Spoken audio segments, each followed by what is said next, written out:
and say we're live everywhere. And I'm also gonna hit record so I can get the VOD right away.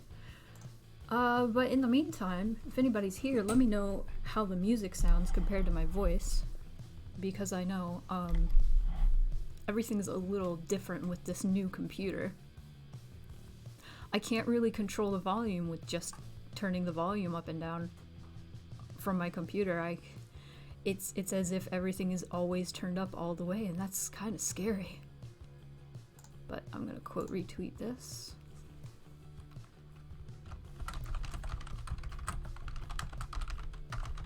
And switch TV. Do that. And then I'm gonna Discord. Whoa. Whoa. Okay.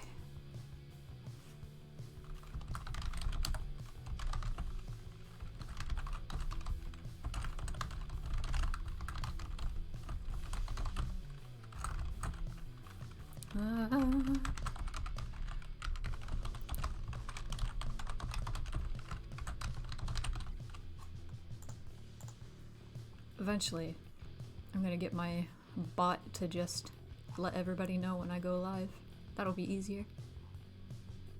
Eventually, I'm gonna do that. There we go. That's all set. And now we're here. Now we're here. I'm gonna go here. Hey. Oh man, I really need to change this background to make it nicer. That'd be cool if I could just have like a little drawing of Moon Pie in the back. Okay. Oh, I changed the donation goal. It is now, haha, nice. $69. Whoever wants to contribute $2 to the 69 goal, I will up the goal to 169 afterward. Good afternoon. It is afternoon here. It's evening there, I believe. I'm gonna try and be more careful about drinking above my leap motion sensor, because that's how it got dirty last time and then made my arms go crazy. So, a few cool things. First cool thing. Well, I think this is the only real cool thing to talk about. Oh no, arm already messing up. I didn't get anything on you. It's still light out. You know what? It's super cold today. It looks so nice out. Like, the sky is so bright. It's so bright. But oh my god. As soon as I opened the window, I was like, oh, it's like 37 degrees. Hey, Cortana. I don't think she's set up on this computer, actually. Oh, cow! Ah! Nice. You did it. Thank you so much. Okay. Now we gotta change it. Man.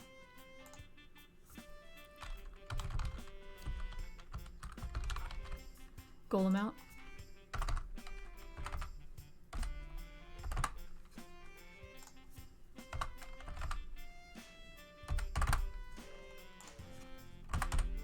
Don't mind me. This is just my personal, what I gotta do. This is my duty.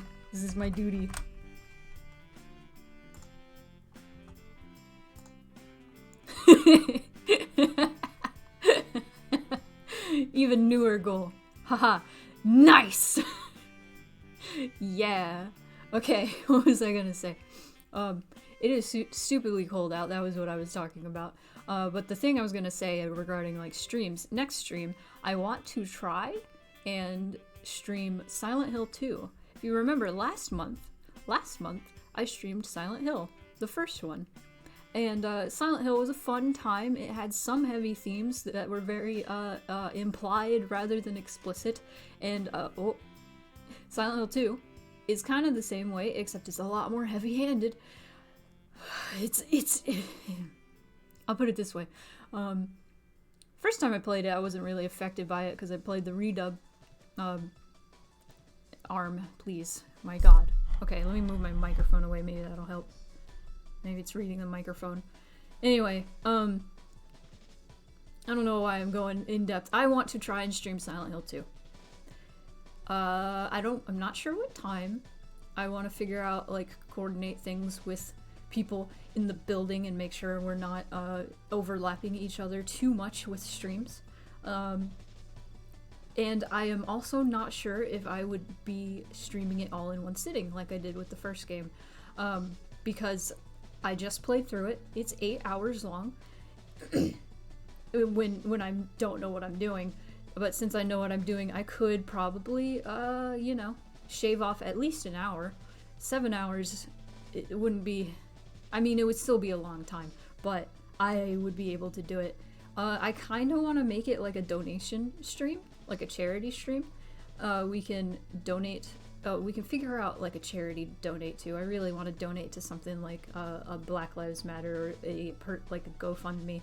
Like there's a GoFundMe for George Floyd's daughter, and I thought that would be appropriate to donate toward. In light of recent events, which, speaking of,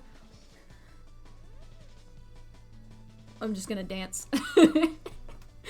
Yeah. You got free food today. You had to order McDonald's because you had nothing in the house. Got an Uber Eats driver gave you someone else's food? Oh no! I hope they got their food. When I told him it wasn't mine, he sort of just said, it doesn't matter, and walked away, so I got a bunch of hash browns. Wow! Wow, I wonder if he's quitting, or they're quitting. Figured you pay it forward, $2 for 69? Well, thanks. Now we are at haha nice. We are at haha nice. Nice. Okay. That's really lucky. Hello Miko, hello Megadork. Also, I didn't say hi to you. So, Silent Hill 2 stream. Looking forward to it. Look forward to it. Maybe. It is... While it is a very heavy game, with a very heavy subject matter, and it is scary,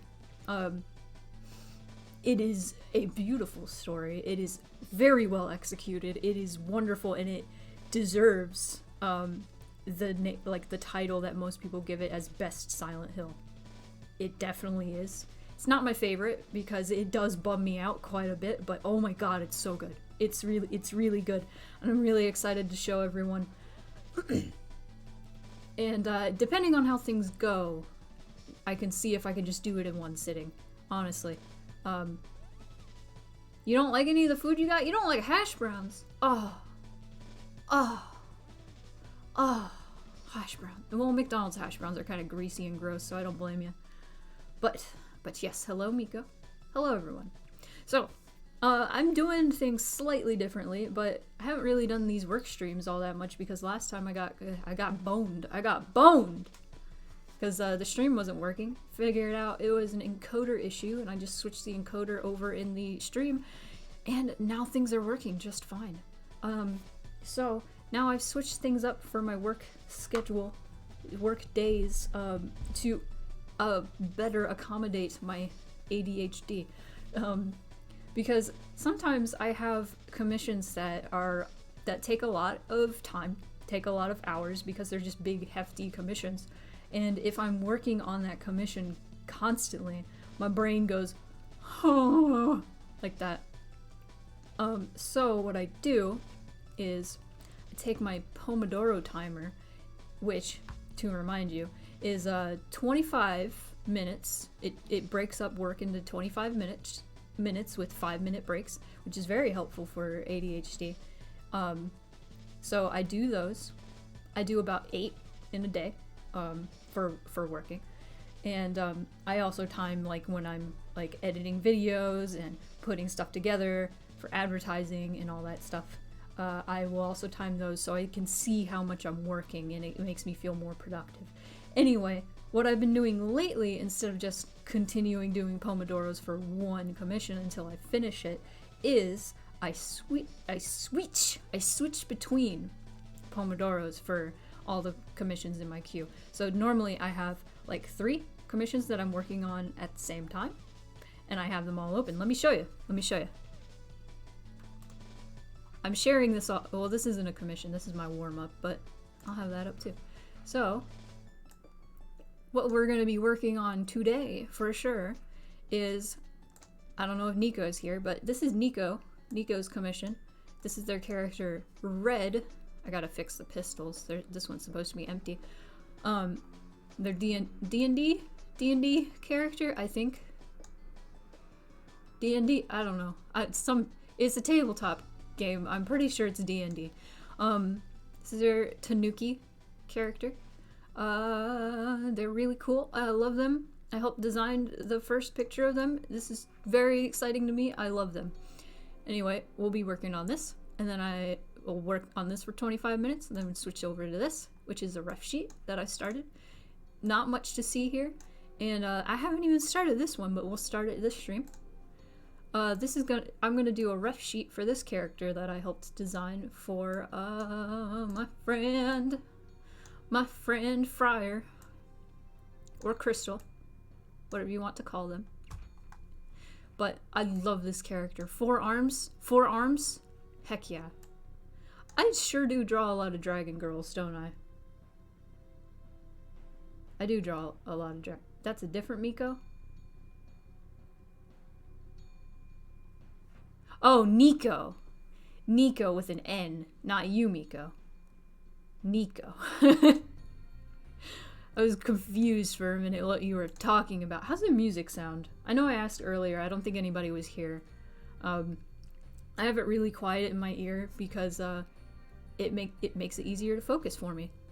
But this is, as always, I'm gonna do a little warm up. This is the tarot. I have my Habitica up. Also, let me know if my arms go crazy or anything. I'm trying to keep an eye. Music is pretty quiet. I did a little test thing. It seemed pretty alright. But if it's like so quiet you can't even hear it at all, I might adjust it a little bit. I want you to be able to hear me because I want to be able to talk about things. I'm learning ya. I'm learning y'all how to draw. Not really. I'm learning y'all how to have like a workflow, at least with this stream. Could be with drawing, it could be with whatever else. I guess there was a rumor that a new Jak and Daxter game was in development, because my phone just told me. Oh, ADHD, it's here, it's happening. Here we go. Focus to do. There we go. Pomodoros. Let's go. Print. Oh, I finished Perry. There we go. I'm gonna have... Oh, where should I have this? I haven't recorded any of these because my phone wasn't working when I started my Kahira tarot, but then I got a new phone. Workflow, I could use one of those. Welcome, Ratchet X. We were just talking about Jak and Daxter, not Ratchet.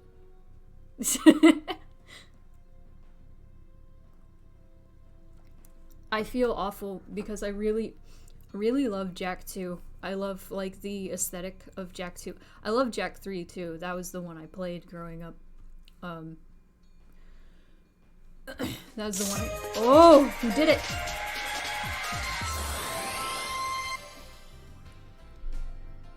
Thank you, Rainbow Dynasty. You've done it again. Happy 5 months. Happy 5 months. Thank you so much. Welcome. I haven't seen you in a bit. How have you been?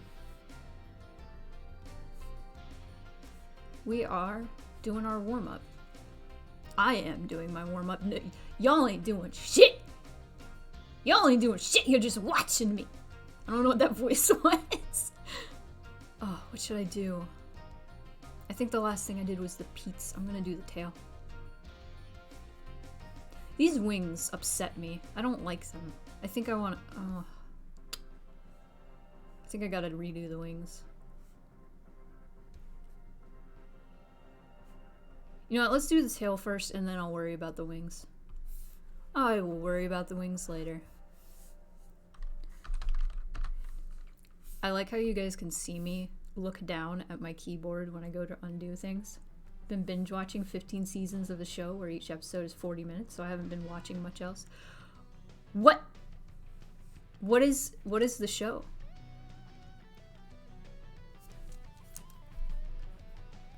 So this is the this is the original Gex theme. Reminded me what is the name of that cat? Bugsby? Is it Bugsby? Bugsby. I'm pretty sure the orange cat that they tried to like basically make the new Sonic. I learned so much about Bugsby the other day. I watched a whole video about the entire history of this dumb cat. Oh. I honestly... Okay, if you're not familiar with Bugsby, it was one of those like 90s mascot characters trying to be Sonic.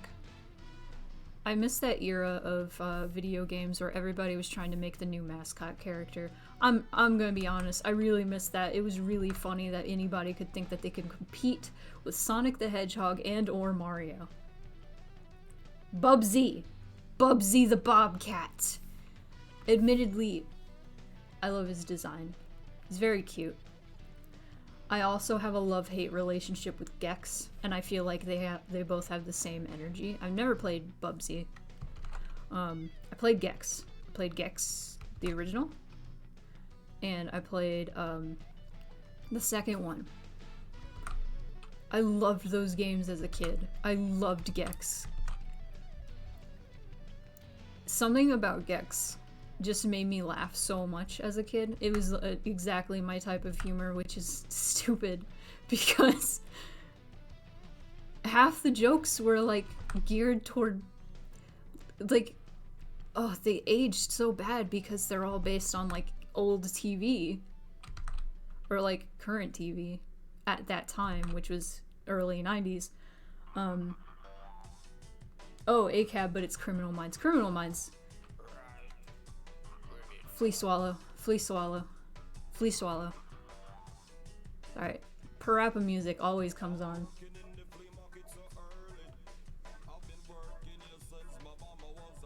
Anyway. What was I gonna say? The ADHD is strong today. It's bad.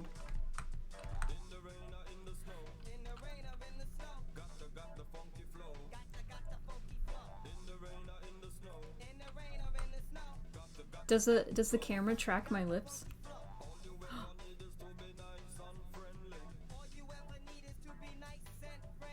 No, not as well as when I talk.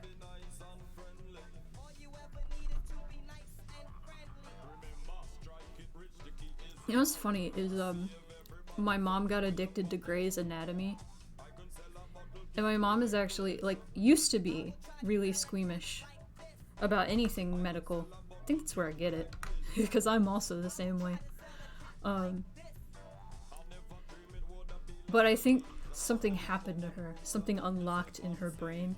I had to get surgery like on my back when I was 14. I won't get into details obviously because that what if somebody's squeamish. And she had to like be with me that whole time, and she had to just deal with all the weird squeamishness about it, and she was just like, I'm done, I'm good, I'm over it. I'm like, wow, that's powerful. Powerful.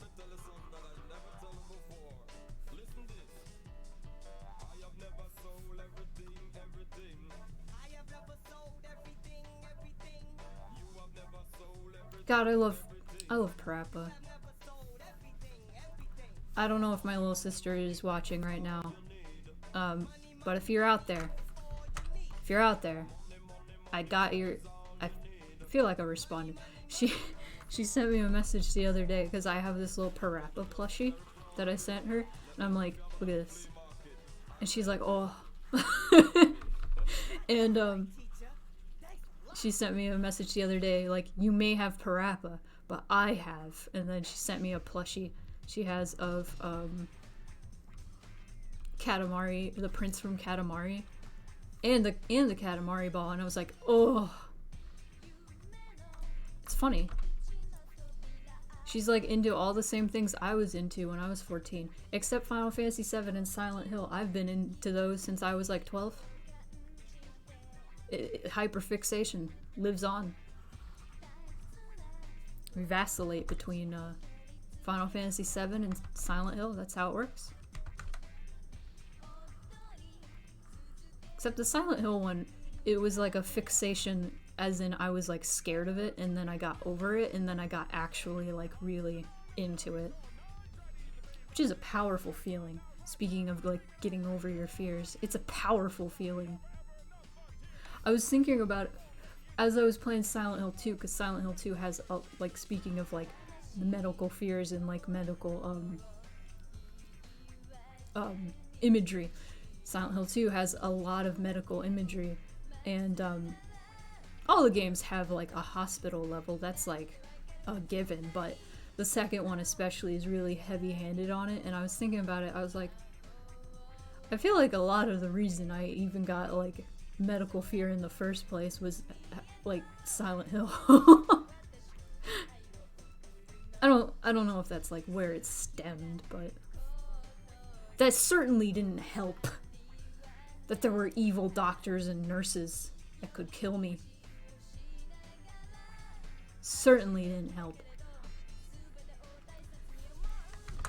Also, the whole like imagery of hospitals in Silent Hill being like the thing that always irked me about the hospital settings in Silent Hill was always like, here's a hospital, but instead of being pristine and clean like it's supposed to be, it's nasty. And that always made me go, huh! Especially as a kid. Now I don't care so much. Now it doesn't bother me because I'm like, it's fiction. Whatever. They're monsters. They're monsters. It's not real. It's pixels. There we go. Pixels. It's pixels. Also, that was a song from Busta Groove. It's a good song. I forget what it's called. I'm gonna go back and see. Because it's Japanese. Hey! Hey! Let me... Sora to umi to niji no yume. I know 2 words in that. They're sky and yume, which means dream, right? Anyway, let's continue. Tu rosto de un assassino. O rosto de un. Too many songs with foreign language. This is from Off. Mortis Ghost was recently on a podcast, and I didn't listen to the whole thing, but they were interviewed, and knowing about Mortis Ghost, knowing about Off since like 2013, and then like hearing Mortis Ghost's voice, it's like learning that Santa Claus is real. I can't describe it. It was the most surreal experience, like hearing Mortis Ghost speak for the first time in my life. I'm like, whoa, Mortis Ghost, you're real! Of course they have like this really thick French accent. And they didn't know a whole lot. Like they'd be like, how you say, and then they'd say it in French, and then the interviewer was like, bro, I don't know French, and then they're like, oh.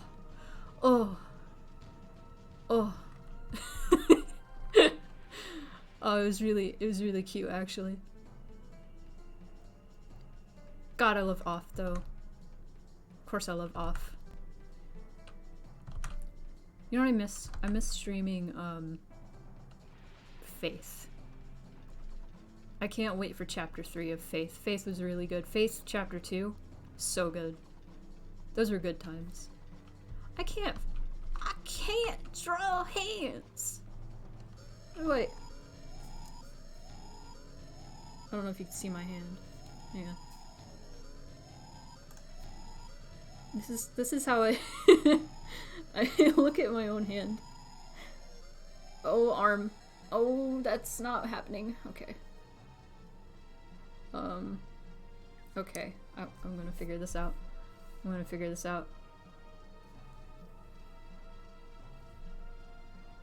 Anger.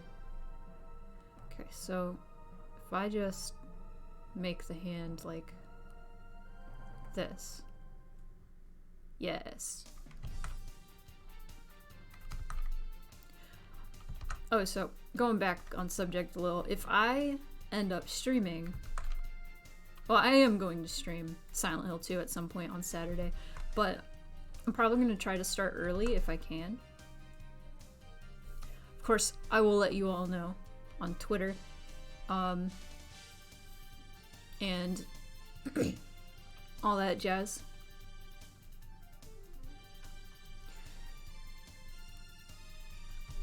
And on Discord. If you don't follow the Discord.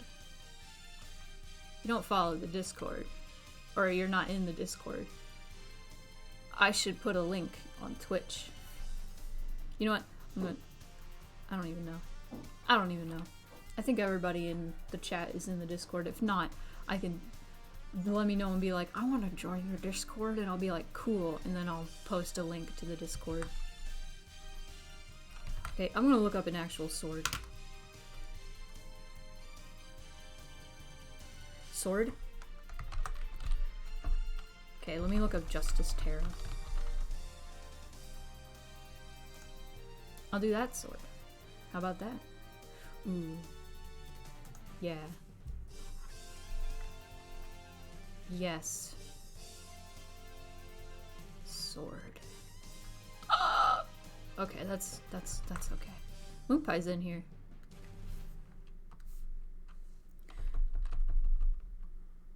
Moonpie, she knows I'm talking about her. So Moonpie has this problem. I've talked about this before, but where she's had this problem since I got her, where she just scarfs her food and then throws up. I got her an anti-scarf bowl. She figured out how to still scarf her food by pouring it out. I got her another anti-scarf bowl, basically where you put the food in like a little hole, and the way she has to get it is she has to put her paw in and dig the food out, so it slows her down significantly. She hates it so much that she just stopped eating from it. I would pour her food and then she would scream at me. So I was like, God, So then I would try to get other ways for her to eat. So, because she just wasn't eating. She didn't eat for like 3 days once because she was angry at this bowl. Even when I took the food out from the thing. And she seemed like she felt fine. She was feeling fine. She was just angry. So I was like, okay, I have this backup food that's like baby Gerber food, right? Gerber baby food. It's like chicken. It's safe for her to eat. It was recommended to me for like sensitive stomach cats. She's not sensitive stomached. She just eats too fast. So I mixed some of that with some like canned pumpkin, which is also safe for cats to eat. It's good fiber. And she loved it so much that she just completely stopped eating dry food, and I was like, great. So now I still like mix. I got wet food for her, like organic wet food, and then I mixed the dry food slightly with it, so she still gets that good fiber. And also because that dry food I got her was like $20 for the bag, if I recall correctly, like 15 maybe. So I'm like, please eat this. She loves it. Problem is, she likes it too much. She loves it too much. She loves this food too much. So she starts begging for dinner at like 2. I feed her at 6. This is the cat owner's dilemma. I love Moonpie so much, but she's too smart. She's too smart. She's figured out the system. You just remembered the cop in Mother 3?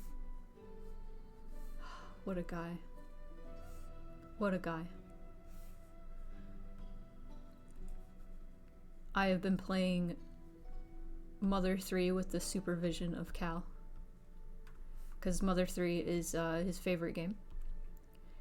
And I can absolutely see why people love Mother 3 so much. It has so much charm. It has so much polish. It's very good. It's very cute. And it's very much, like, commentary on, like, how capitalism is bad and ruins society. And it's very easy for, like, a kid to understand, kind of. Capitalism is bad. This is like how you would explain to a kid why capitalism is bad, and it's pretty smart.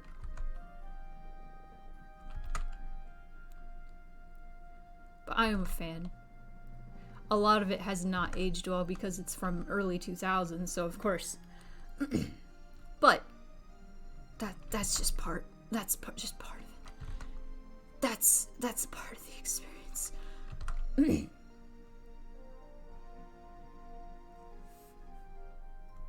Gotta remember, everything in like early 2000s had just awful, haha, funny,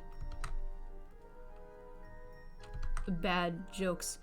Like, I was thinking, like, Cal, you know what part I'm talking about. After we played through that part and I got like, wah! About it, I remembered back to Okami. Oh my god, there were so many jokes like that in Okami.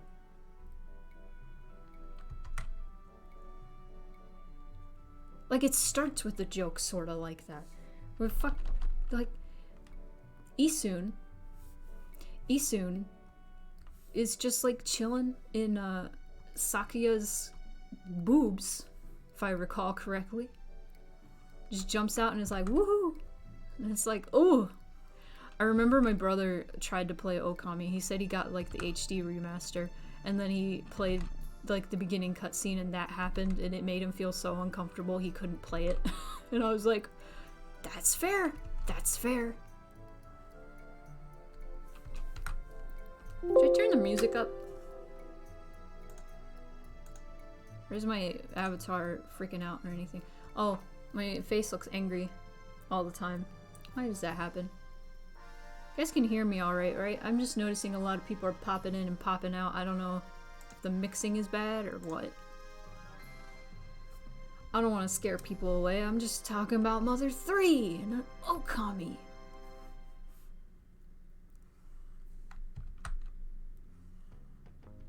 Ugh. I can hear you fine, just doing other stuff. Oh, I got you. Moon pie. It's a moon pie check.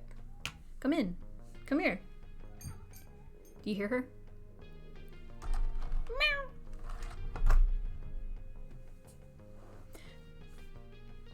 Also, ugh, come here. Come here. She's here. Say hello. Say hello to Cal. Say hello. Say hello. Moon pie. If I pick her up, she won't say things. Oh, you're gonna mess up the leap motion tracker by sniffing it like that. Moon pie. Moon pie. Moon pie. She's purring. Moon pie.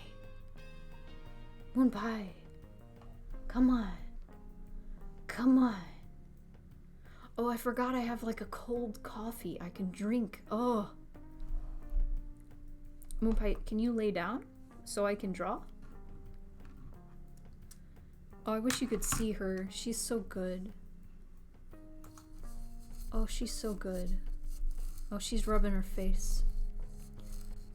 Oh, if I had a real camera on, you'd be able to see her. Oh, no, she's messing up the leap motion controller. Your face is not a hand. No, don't eat it. No, no. She was trying to eat the cord. Real moon pie hours. Okay. Oh, now she's messing with my headphone. Ah! Okay. Sword. I will deal with her rubbing against my hand as I try to draw. Stop. Stop licking. I hope you hear that. I need that hand to do Control Z, Moon Pie. I need that. Oh! Goodbye, I guess this is where I live now. Okay. You redeem moon pie checks so you can see my stream get messed up.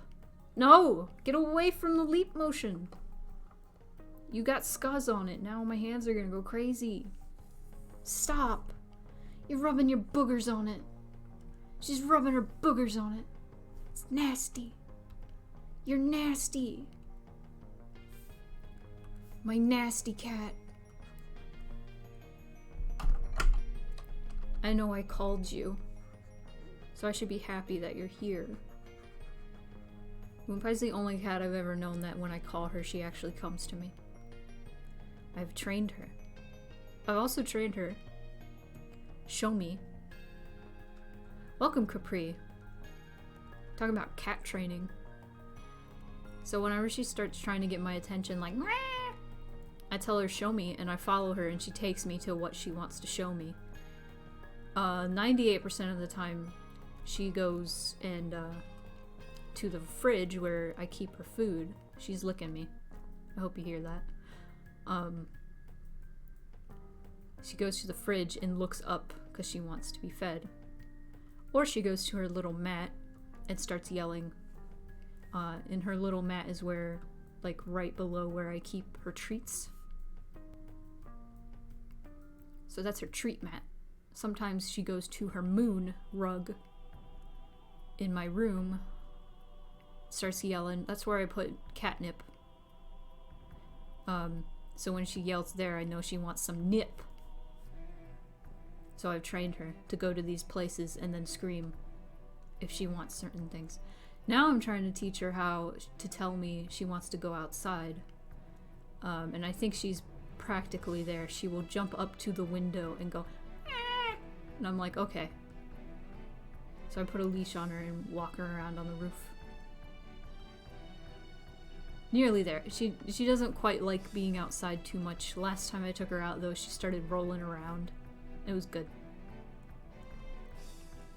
We have like a little pile of bricks, which former tenants used as like a drainage thing for potted plants. It's all broken now, but she just started rolling around in the dirt there. She loves it. She loves dirt. She's a little gremlin. She loves it. She's just in my lap now.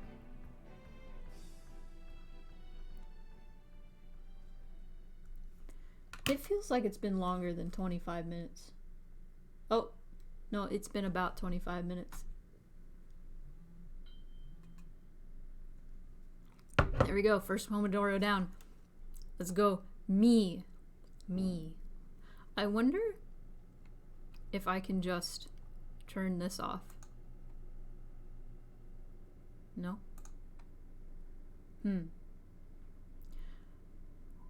I wonder if I... Okay, I might...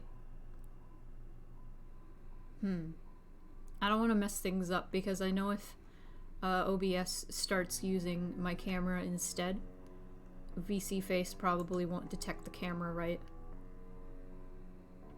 So that'll suck. So I'm gonna stretch, or try to stretch without getting Moon Pie off. This is what stretching looks like. I'm dead serious, this is actually what it looks like. You gotta scoot? Friend needs your immediate support? Well, I hope your friend is okay. But thanks for coming. You'll be back later? I might be going on for a bit because I'm doing like a whole work day, so we shall see. You guys just get to join the fun of the work day. And now Moonpie's trying to drink my coffee. She's trying to drink my coffee. Cal is a good friend.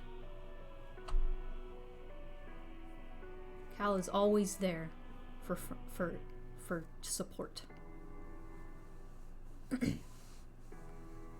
Moonpie, I want to drink some of my coffee. I want to drink some of my coffee. Hey. Hey. She's just on the arm of my chair.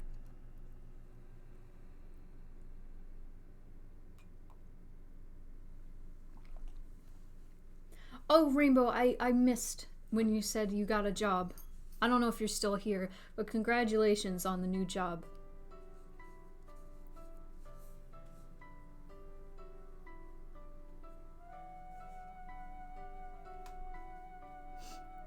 God, Dark Cloud has such good JRPG music. It's all midis. I remember when I was a kid, I was really into Dark Cloud music for some reason. And I mean, it's good music. But my dad was like, it's all fake. It's all fake. It's all fake. And I was just like, no, it's real. It's real music. He's like, try listening to it again. It's all midis and electronic. It's not actual like orchestras. It's not actual orchestras. And I'm like, eh. And then I was like, oh yeah, you're right. Doesn't make it any less music. It'd be really cool if they had like a full orchestra for Dark Cloud though. Imagine. Bring me to the alternate universe where Off got as popular as Undertale, and Off got like a symphony. Big symphony, a 5-year anniversary symphony. Imagine. Oh my god, that'd be so cool. Can you imagine Pepper Steak but orchestrated? Can you imagine that? Imagine that. Off and Smash went, oh, I've never considered that.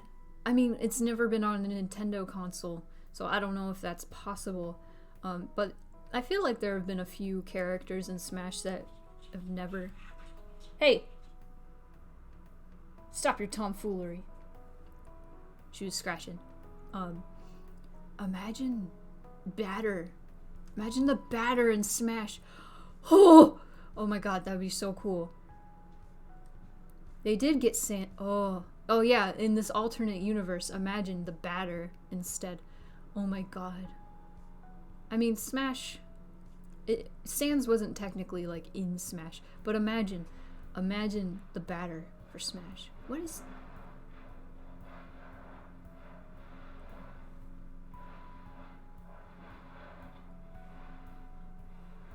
Construction noises, so it seems. Anyway, how many minutes? We got 30 seconds before we get back to work. I'm just stretching and stretch regularly. Stretch regularly. Keep your wrist healthy. There's this cool stretch. I wonder if I can show you. Track my other hand. There we go. Can I put my hands together? Yeah, sort of. Not really. Well, okay, well, it's time to get back to work anyway. So now we're done with our warm-up. I didn't really do much. I drew that sword. But that's a warm-up enough for me. Close that. And now we're gonna work on this. Oh! I'm gonna remove a gun and then I'm gonna start with line art. I'm sorry about the construction noises. I'm gonna turn the music up.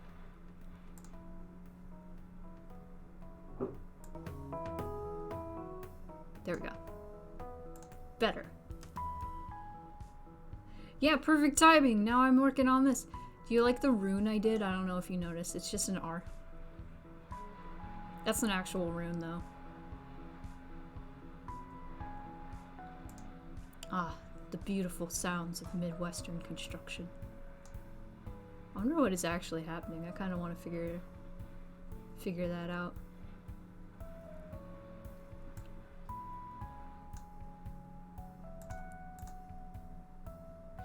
I could probably just not draw the gun when I do the line art. You know, it's amazing. I drew this all this way. But when I flip it, I think it looks better. That is a rarity. That is a rarity. Stop it. Stop it.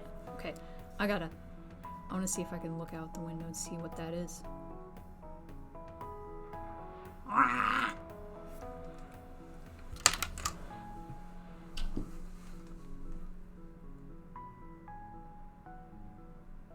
Hello?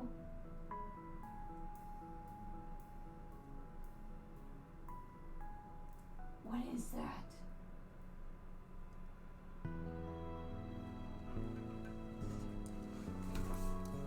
Oh man. Oh jeez. Okay.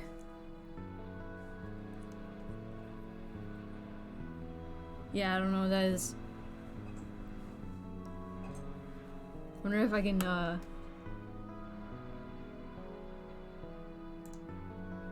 I guess that's what I get for streaming in the middle of the day, though. That's what I get. Okay. It's fine. It's fine, we'll live. So let me do this. I have this strange process. Okay, first of all, this is way too small. I gotta make it bigger. I gotta make it massive. Embiggen. Okay. And...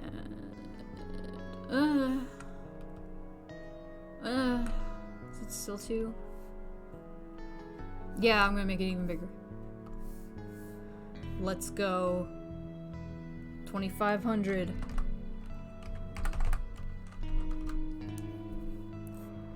Good? Maybe. Maybe? Alright. Okay. So my process is I start with the torso. Can y'all hear me? I hope so. If not, tell me to turn down my music. I won't be offended. Can hear me? Cool! I'm just scared. I don't even know if you can hear the construction that loud.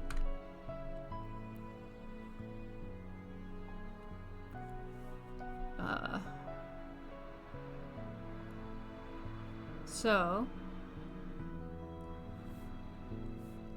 nice.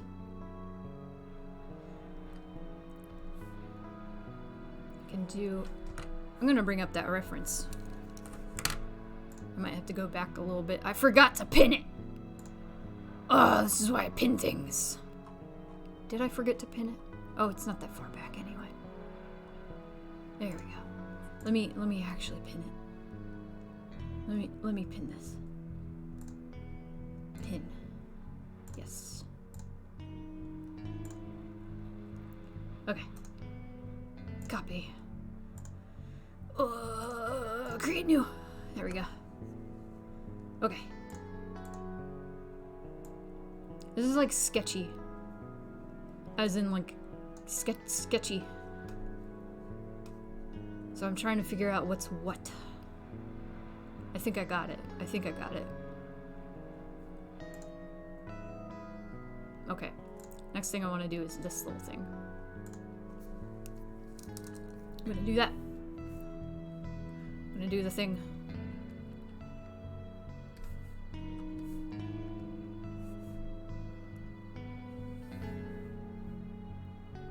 Little sash.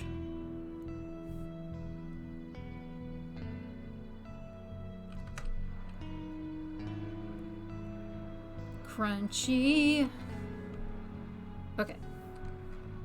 So I'm doing like just the main big lines first. Okay, and then I want to do this little pouch. I did it reverse. Cheating. Okay. I'm cheating. Pouch. Okay. How do you do this little bag? Little pouch. Okay. Got this little pouch.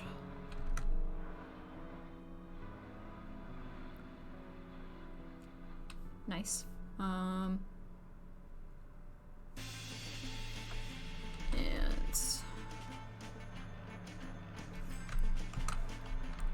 want to do 5 pixel to get all the details in there.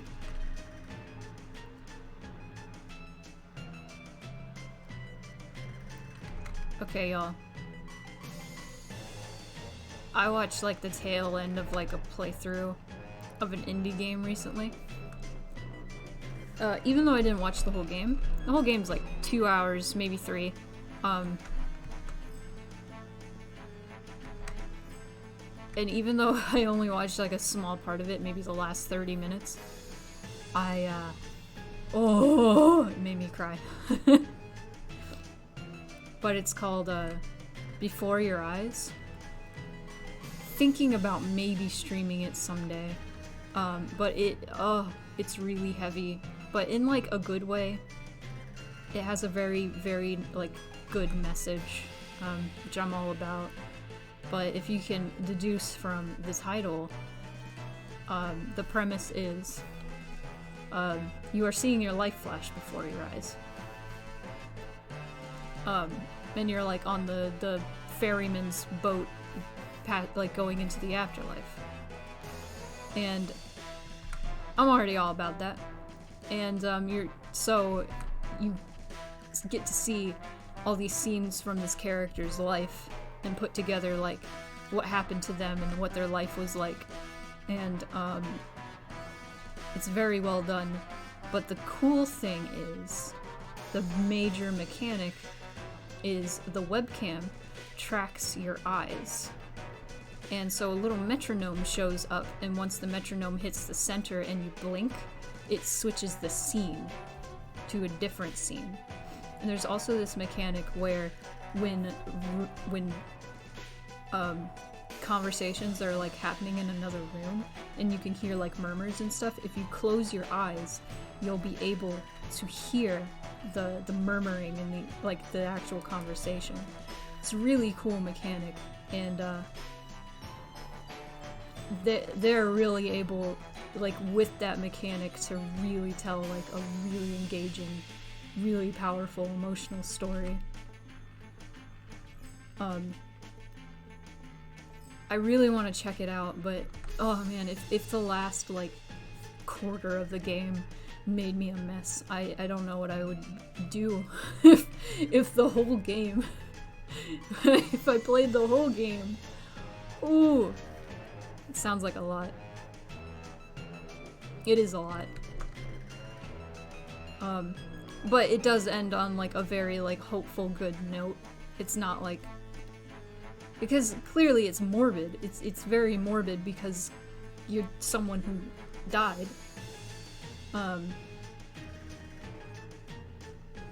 think you watch RT Games play it. Oh, very, very powerful stuff. I thought of that because we're listening to Night in the Woods music. Somebody in the chat of the streamer I was watching was like, I haven't cried this much since Night in the Woods, and I cried a lot in Night in the Woods. And I would compare like the emotional aspect of it to Night in the Woods, yeah. It's a very different subject matter, but oh my god, there's voice acting. It's voice acted. The voice acting's so good. It's so good. I've never heard, like, that's not true. I've heard a lot of really good voice acting, but the voice acting, like, it sounds like people talking to each other. Like, it sounds like a normal conversation. It's real good. It's real good, and it's so many subtle emotions. I'm very impressed. I really want to support those devs. It's they got something real good. They're onto something real good. Indie games. I was about to say indie games are the future of gaming, but I think they're the present. I think people are like turning more and more to indie game developers for content.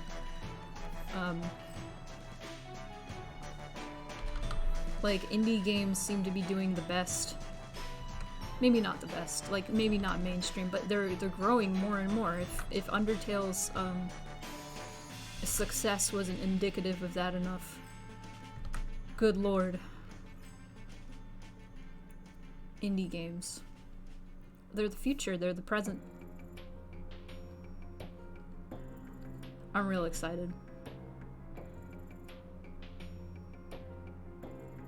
Plus, it has a cool salty sea cat. I love the cat. It's the Siamese cat. It's the Siamese cat. I remember it came in and I was like, oh, that's me. It's me.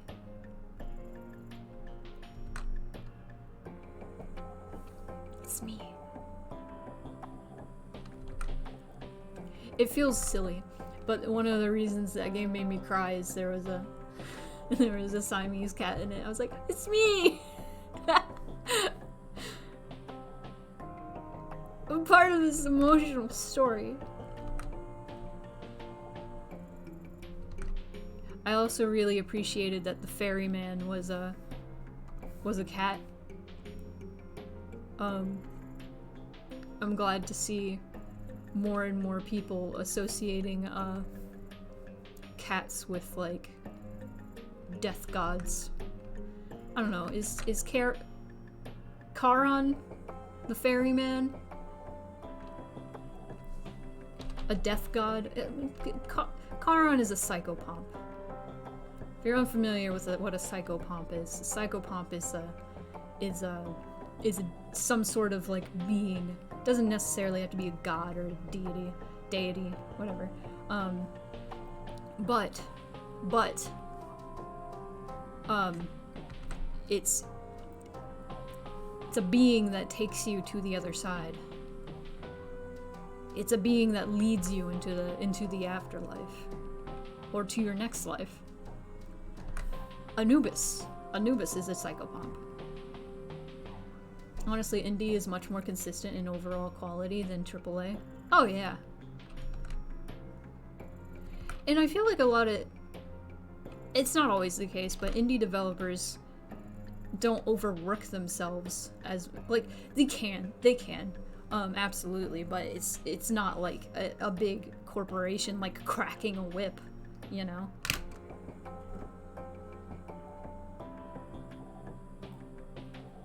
Oh yeah, Ratchet X. You said it before I did. It helps that indies tend to be less exploitative, so a lot of people sick of that in AAA turn to the more focused indie games. Yeah. I'm gonna quote that tweet that was going around for a while and I still see sometimes. I want my games to be shorter, with shittier graphics, and have less people work on them. And I am not kidding. I butchered that to hell and back, but...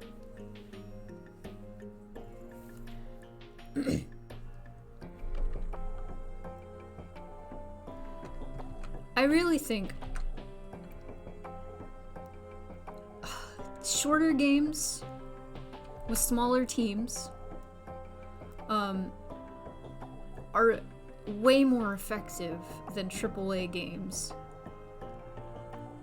A lot of the time. Not all the time, obviously. But they... Just nowadays, people have, like, shorter attention spans, too. And being able to sit down and play a game in, like, one sitting and experience, like, a powerful story in one sitting is way more effective in a lot of ways than, like, a 100-hour-plus game, you know?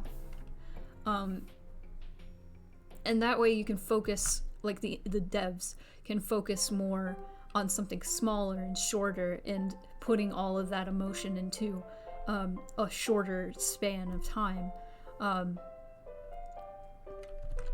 It's just it's way better for everyone. It's way better for the player. It's way better for the devs. I have played some real good AAA games, especially lately, but I feel way more moved by the more indie games that I've played. Night in the Woods, oh, Night in the Woods was real good. Freaking DDLC was real good. It's one of my favorite games.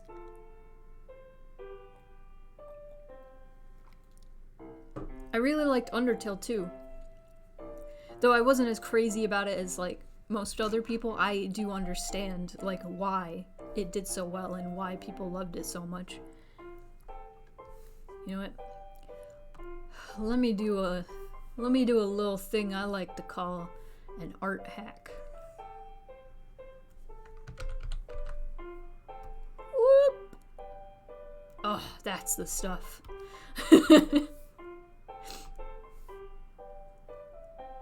I do gotta play One Shot. I still have it. I have it. I got that Justice bundle So I have that, and I also have Oxenfree, which I played a little bit of a while ago. Oh, it was really cool. Oxenfree is real cool. I'm all about that. I feel like if I ever streamed it, if there's a way to just turn the voices off, I would do that. Because I have more fun when I read the character voices. Oh yeah, Oxenfree is real cool. I like the like how... I'm gonna look up pistol. Oh, it's in the picture. Pistol. I've drawn many a pistol in my life, but I never remember how to draw it.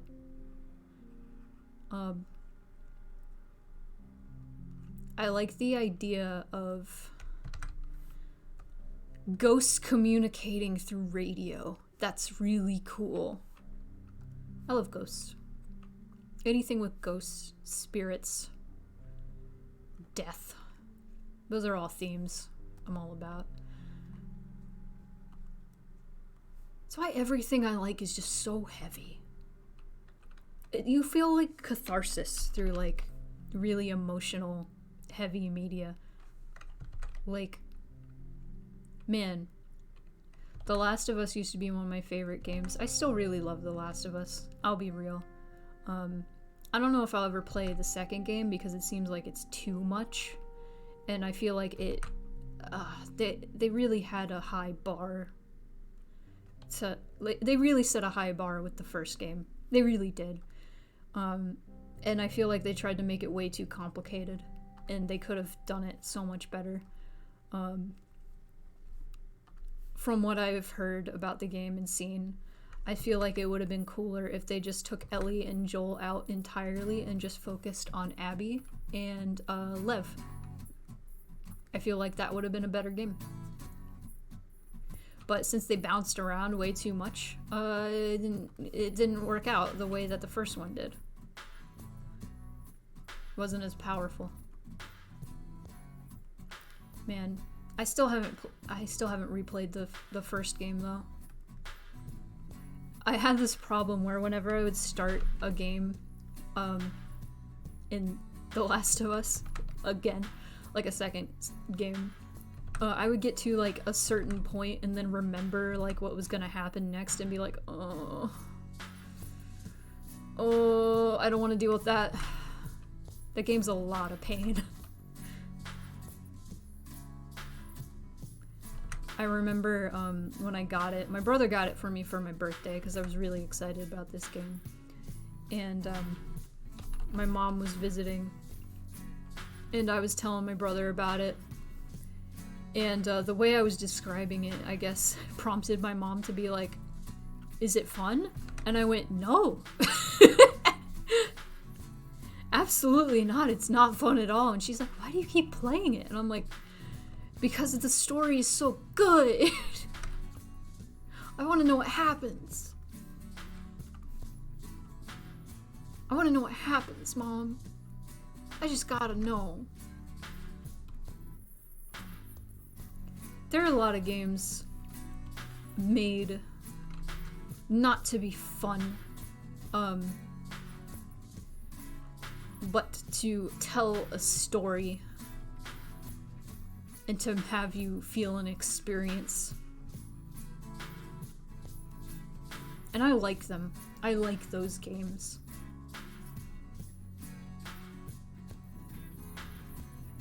Hereditary is such a heavy movie and I love it for that. Oh yeah. I feel like the older I get, the more I just like experiencing catharsis through media. It's just good. Sometimes, like the other day, going back on the topic again, when I beat Silent Hill 2, every time I beat that game, or every time I watch a playthrough of that game, I get into a funk. That game makes me go, like the ending of that game makes me go into a funk. Like just an awful, terrible funk. And I'm like, oh. So I played Valheim this morning and the funk went away.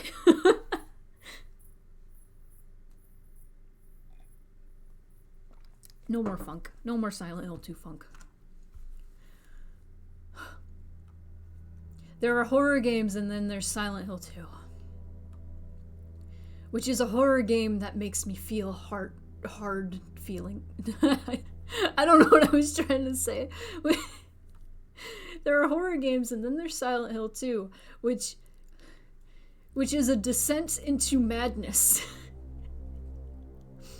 It corners you and makes you feel things in a way you've never felt before.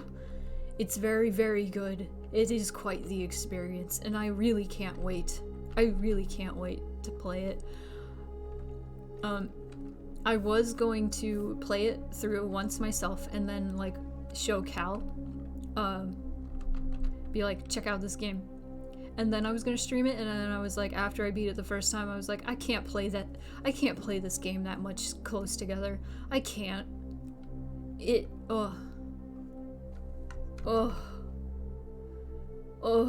Somehow this last time I kept it together. The ending makes me cry.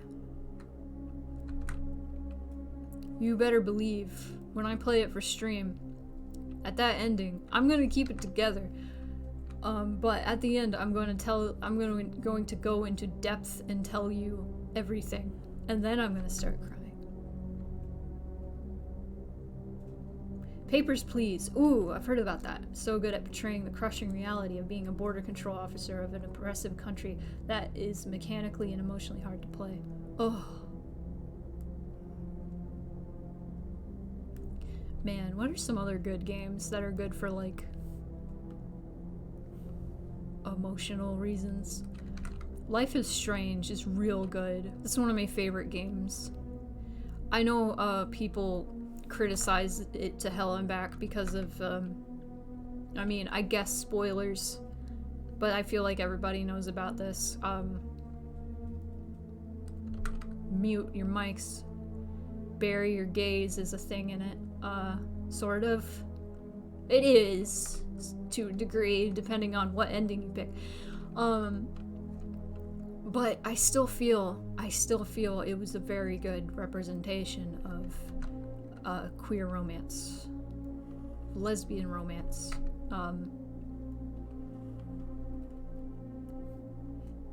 Though it wasn't quite explicit because it is a choose-your-own-adventure game.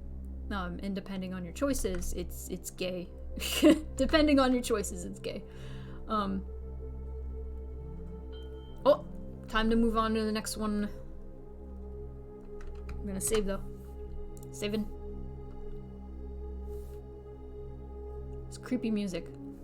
Got it. Gonna move on to this lad. Next. Oh, I just realized my thing is off. Whoops. I'm here. I forgot I turned it off to go check out the construction. Oh, whoops. I wanted this one. There we go. But I'm gonna drink my coffee. Oh. Well, this music right now, it's Night in the Woods. Having a lot of Night in the Woods. Hang on, I gotta wipe this off. Moon Pie got some scuzz on it. I don't know if this is gonna mess it up.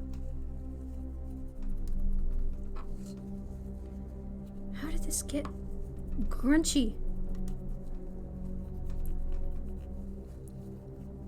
I am out of the view of the webcam, so it's just T-posing. I forget when this music was in Night in the Woods.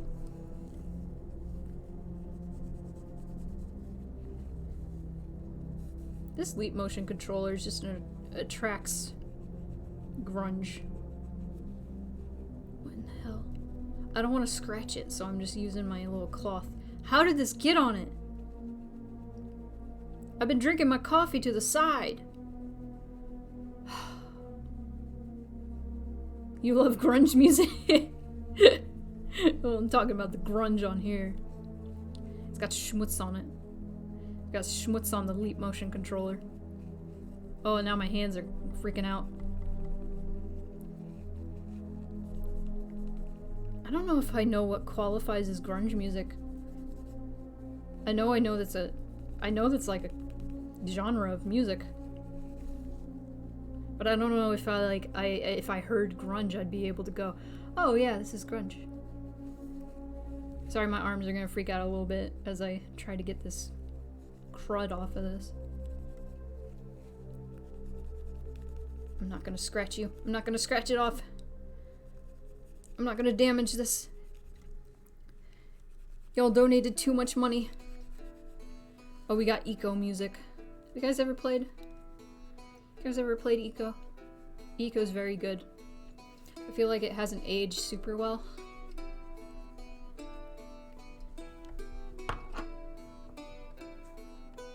My arms are freaking out with my talking. Yeah, my face is also looking angry, but probably because I'm furrowing my brow so much as I try to clean this. Hey, that arm was alright.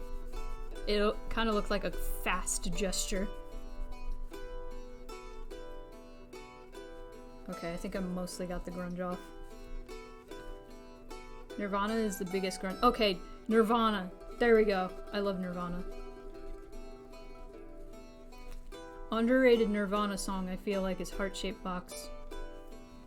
Though I like the one in,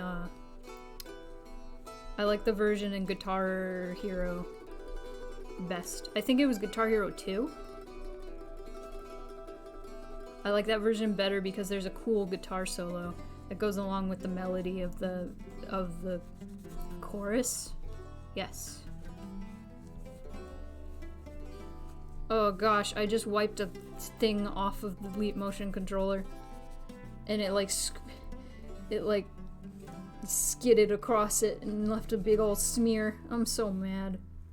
I'm so mad. Why is this happening? Why is this happening?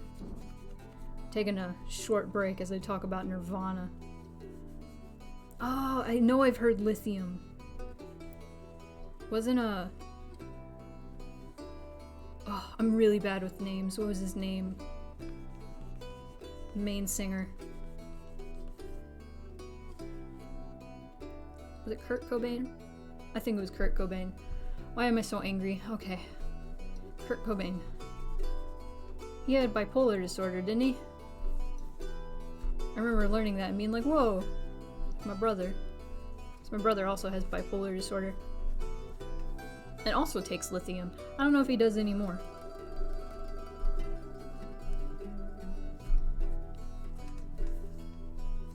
Ugh. Lithium is hardcore. Okay. I spent the whole 5 minutes. Ah, okay. Yeah. Let's do this.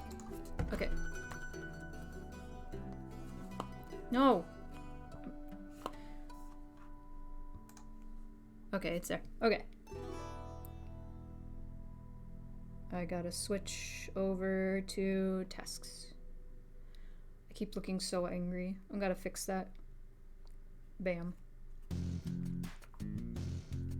I got coffee on my phone. It's brand new. Shoot. Are BPD and bipolar disorder the same thing? I always thought that they were slightly different.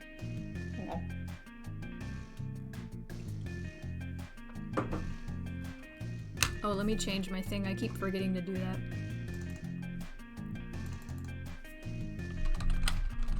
Let me just say commissions. Stop looking so angry! Okay.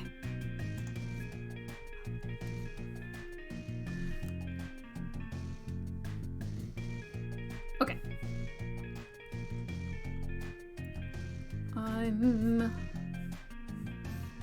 Did I ever tweet? I did tweet. I'm gonna retweet. There's only 3 people in here. Alright. So I definitely have to make this bigger.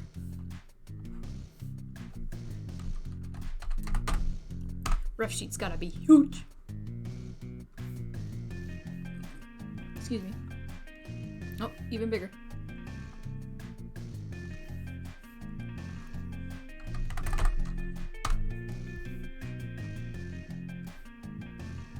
Oh, even bigger. Massive. Must make you massive.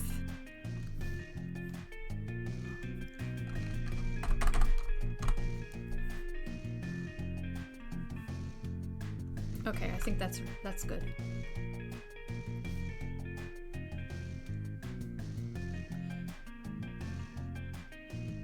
You don't know much about BPD? I don't know much about BPD, I just know I'm pretty sure it's different. I would look it up, but I wanna focus.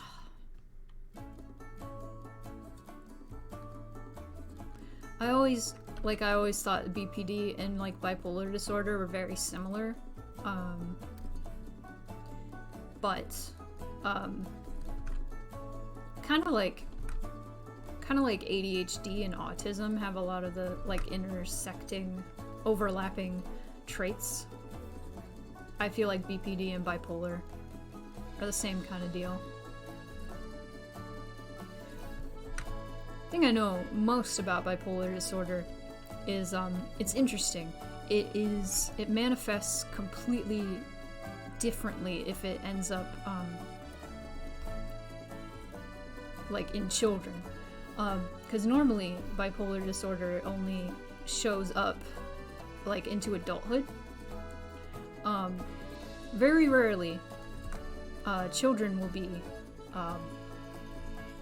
diagnosed with bipolar disorder. My brother was when he was like 6, and bipolar disorder is not completely different, but a lot different in children.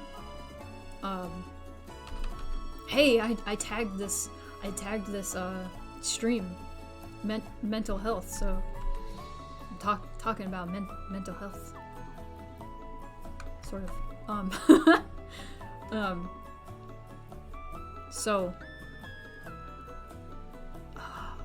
I know with children, so like the moods that bipolar disorder like switches between is like manic depressive, just manic, and what are it's just like a lot of manic, like super depressed, super angry, and then super happy. Those are the moods that you kind of like, the extremes. And oh, it's a difference of severity of manic episodes. Ask a pro, I am a dummy. But those are the cycles that I recall. In adults, normally it vacillates like between like weeks. With children, it's like snap, snap, snap, snap, snap. It's very fast. And I recall this because when my little brother was a kid, he like for a few minutes he'd be throwing a huge tantrum and throwing things everywhere, and then in the next few minutes he was crying, and like incredibly like abnormally sad for a 6-year-old, not just like oh wah, and then the next minute he was like crazy happy. It's wild. It's crazy, like how like different mental disorders will like manifest differently depending on your age. Bipolar disorder. The more you know. I didn't know this. I should have known this. Anxiety disorders can be genetic. I thought you just kind of developed that. But no, you can genetically, like, okay, I could be wrong. I'm gonna look it up. I'm gonna fact check. Can anxiety disorders be genetic? Generalized anxiety disorder can be inherited. Which is fascinating to me. I thought that was just something that happens because of like trauma. It's crazy. The brain is strange.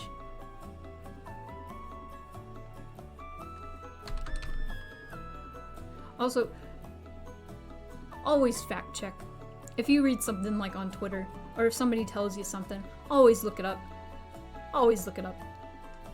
Even if I tell you something during stream, I'm not always correct. I'm not always correct. Anything about health, mental health. That's why I try to like preface things with like, I have heard. I don't know if this is true, but, and then go into it. I am no expert. I find these things very interesting. I also learned a few years ago that trauma, and this makes perfect sense, and I can't believe I didn't know this earlier, trauma can be passed down genetically as well. That's where instincts come from. It's added to the like the genome. That's why that's where like phobias come from, or a lot of phobias come from, is like maybe you had an ancestor that fell like a really far height and then passed down that trauma, and now you have a fear of heights. Apparently a lot of mental disorders are a factor of both environmental and genetics. Some require both a genetic factor and an environment to trigger it. Oh yeah. Yeah, that makes perfect sense. That's just crazy to me that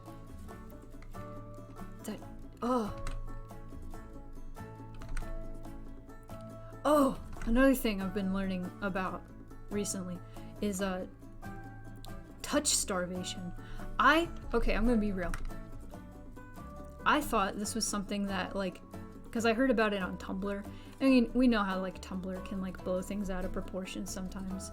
I heard people talking about touch starvation on Tumblr for a while, and I thought, like, people were blowing things out of proportion and just being, like, making stuff up.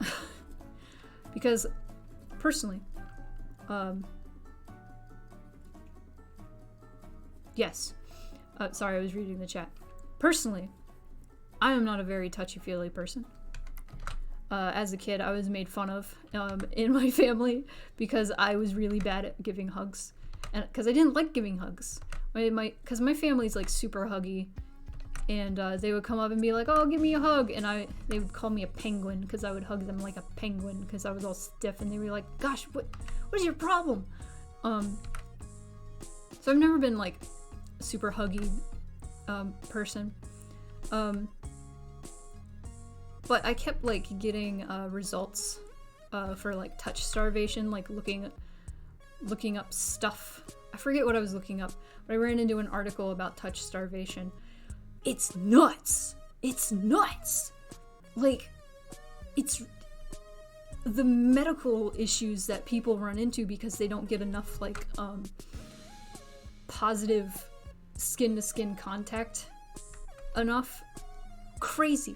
There are babies, like if a baby is born and they have to be like put into like, I don't know what it's called, those little incubators to keep them alive, and they don't get a lot of human contact like right off the bat, it is far more likely for them to die because they're not getting like physical contact. And that's nuts! That's so crazy! Human beings are wild.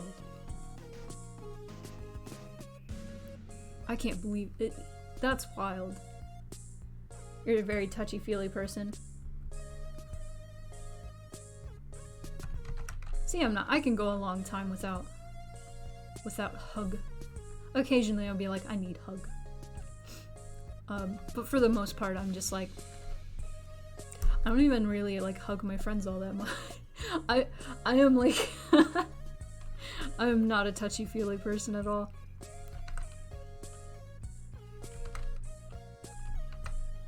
Free serotonin. I feel like it is for everybody. I feel like it is. It's just, I don't know. It's interesting, the article that I read talked about this, like, it's a cultural thing. Like, in America, people aren't nearly as, like, touchy-feely as they are in other countries, and in the UK as well. they did a study where they went to like cities all around the world. They went to Paris. I think they went to like a city in Italy.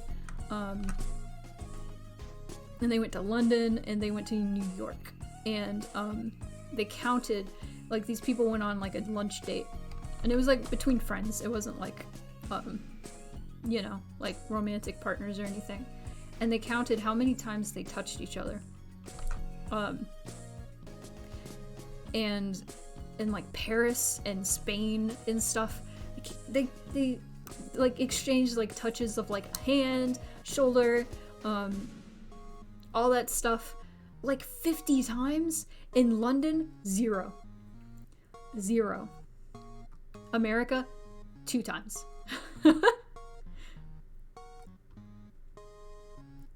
I don't know what happened. I don't know like what specifically like culturally like why this song is too intense. Don't like it.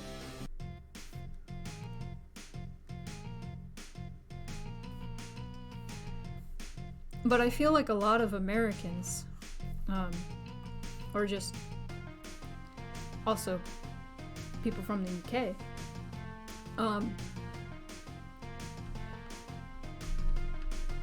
experience touch starvation and they just don't realize it. I feel like I experience it even though I'm not like a touchy-feely person. But it's like so culturally like ingrained in our brains that like touch is supposed to be like just for like lovers and romantic interests and stuff. So a lot of us are just uncomfortable with it, and I wish we weren't. I wish it was more like culturally appropriate to be more open about touch, you know?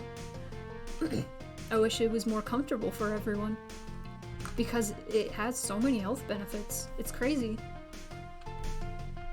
I don't know what in the heck I'm doing with these cheeks. I love this cat. I love this crazy looking cat. I love these crazy eyes. It's the chemicals. Your body makes chemicals and hormones when you touch skin, and you need those chemicals for your health. So it literally is free serotonin. Yeah.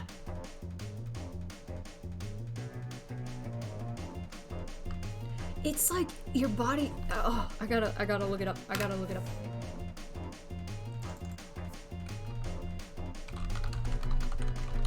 There's a specific thing. Skin hunger.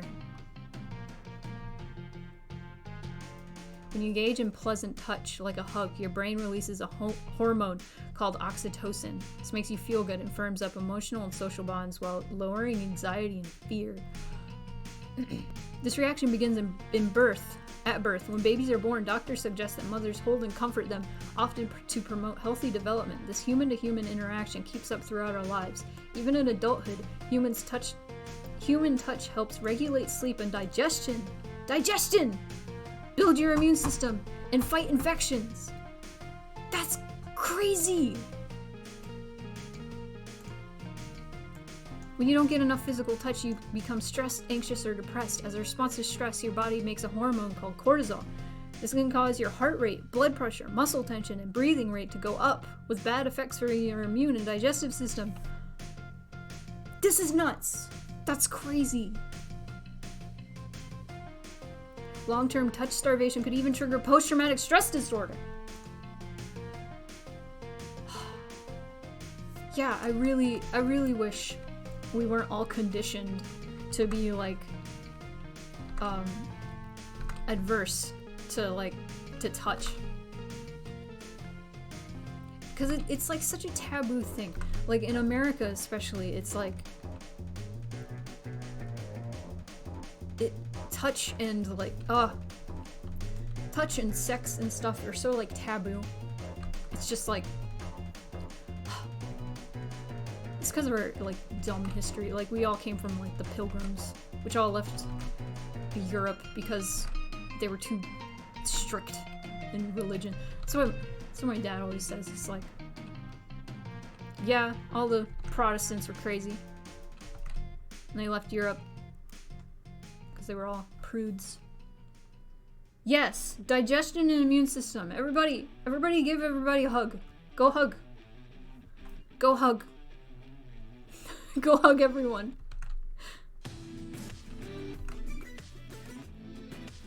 Yeah, I wish platonic touch, like, it was more accepted. I wish, personally, I wish I was more comfortable with it. God, it makes me so mad. Because I'm like, oh man, so many health benefits. So many health benefits from, like, platonic touch. And then I think about it and I'm like, nah. Nah, I'm okay. I don't need it. I feel like it's weird. I feel like since COVID, I've become more like not isolated, but I've become more introverted. I've enjoyed like time alone way more. I've never really gotten super lonely as a person. As a cat. I'm just kidding. That was just a weird way to say that. I've felt lonely maybe like once in my life. I'm like, oh man. But yeah, I've gotten like, I feel like quarantine would have made me more extroverted or want more like social interaction. Not really. For the most part, I'm still like, nah, I'm fine. I can chill and play games by myself. I'm having a good time. I still have like social interactions because I love my friends. But there will be like long periods of time where I don't talk to people and then I'm like, why am I so irritable? Oh yeah, I should talk to people. I should continue to be a human.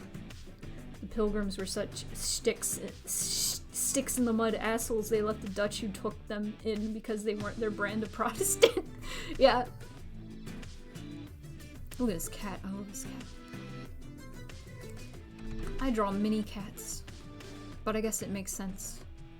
Cats can draw other cats.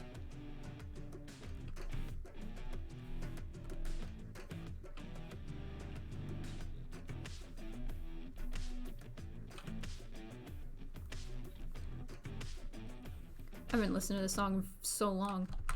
I love this one. I think this is one of my favorites.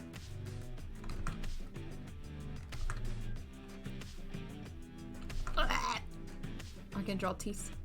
I can draw them. Cats can draw cats? What's next? Dogs petting dogs? Can you imagine dogs petting other dogs?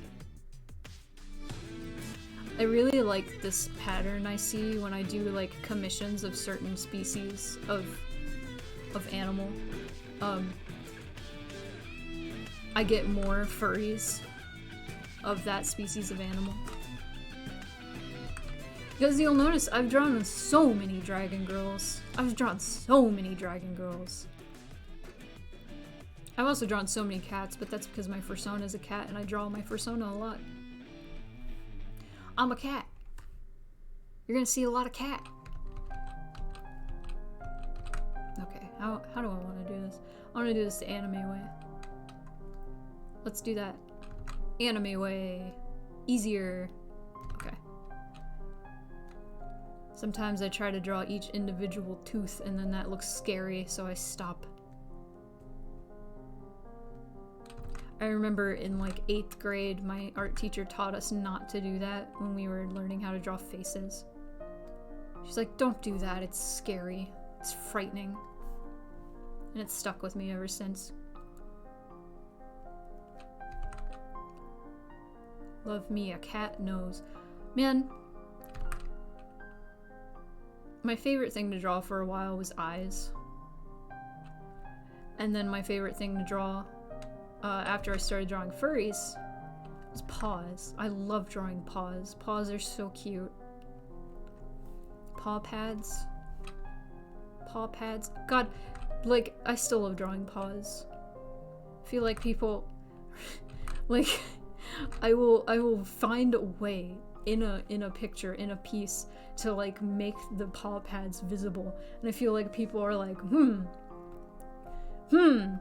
about that, but I'm like, no, listen, they're just cute, and I like drawing them. I like drawing the beans. Let me draw the beans. Love drawing them beans.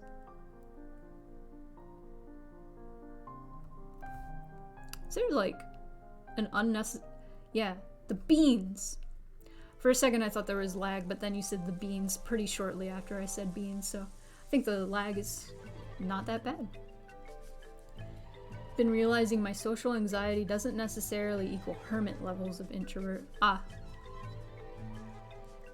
I don't even know if my introversion is like linked to my social anxiety. I think like my mom was really into like love languages. She still kind of is. Was learning about those when I was a kid. And she was like really worried when I was a kid because I really liked to stay in my room all the time.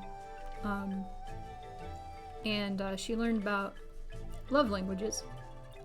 Made me and my brother like take the quiz and learned that my love language as a kid, at least, was words of affirmation. And then my lowest one was quality time. My lowest ones were quality time and then touch. And I think, well, I know gift giving, touch, quality time were the lowest.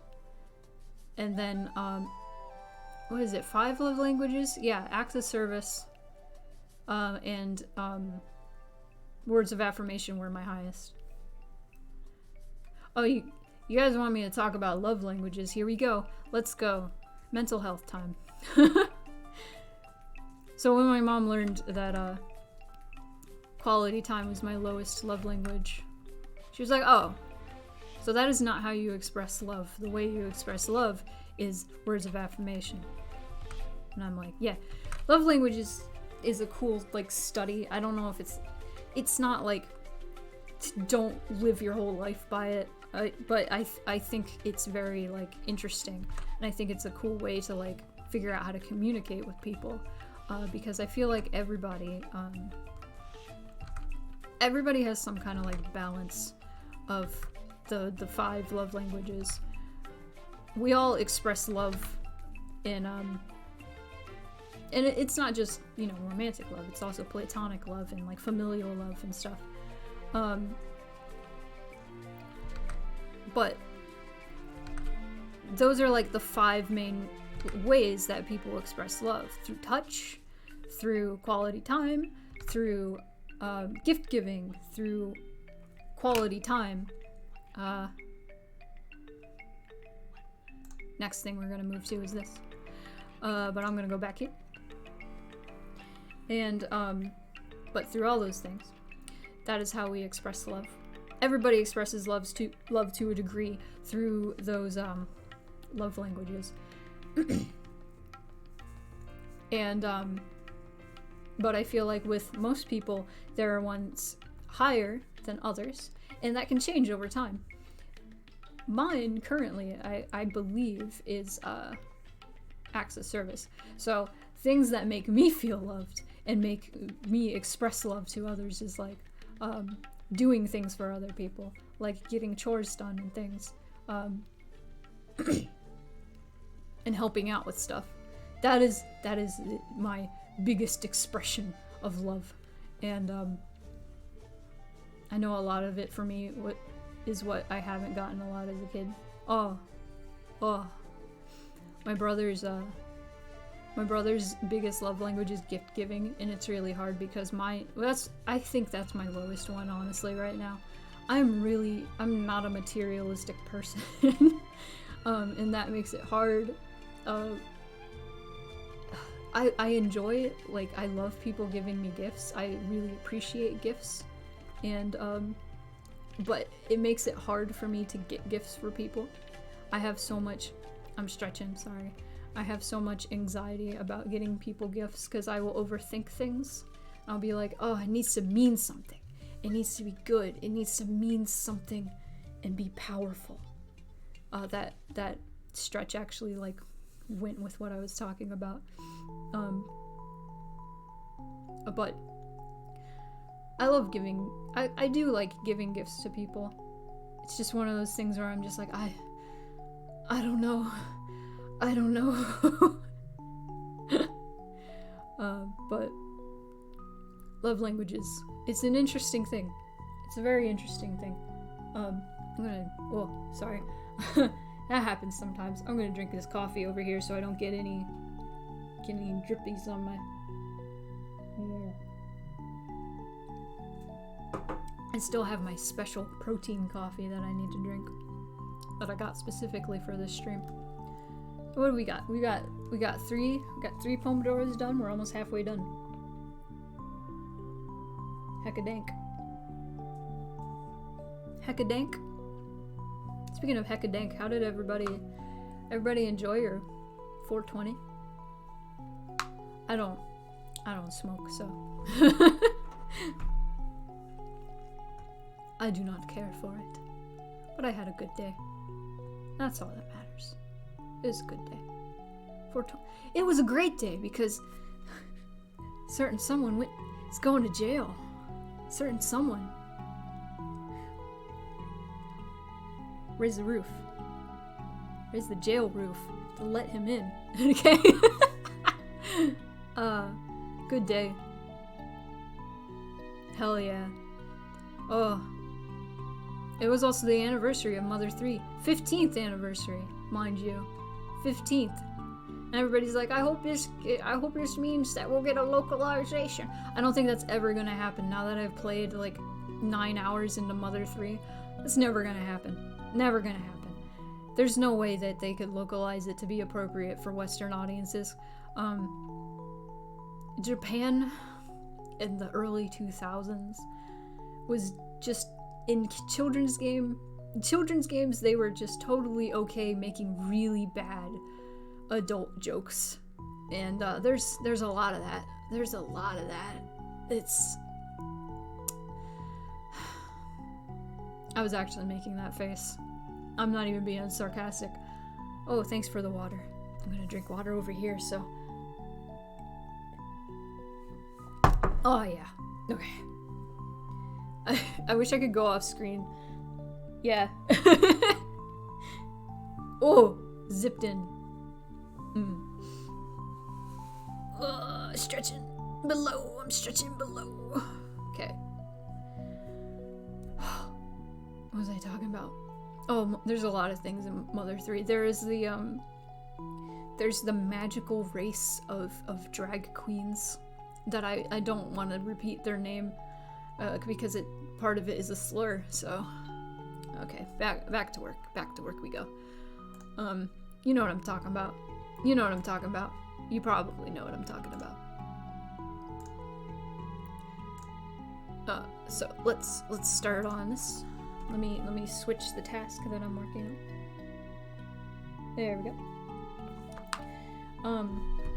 So their whole thing is that they're like immortal and they know they're genderless. I was like, oh, that's pretty progressive, even if they're like stereotypical drag queens. That's pretty cool.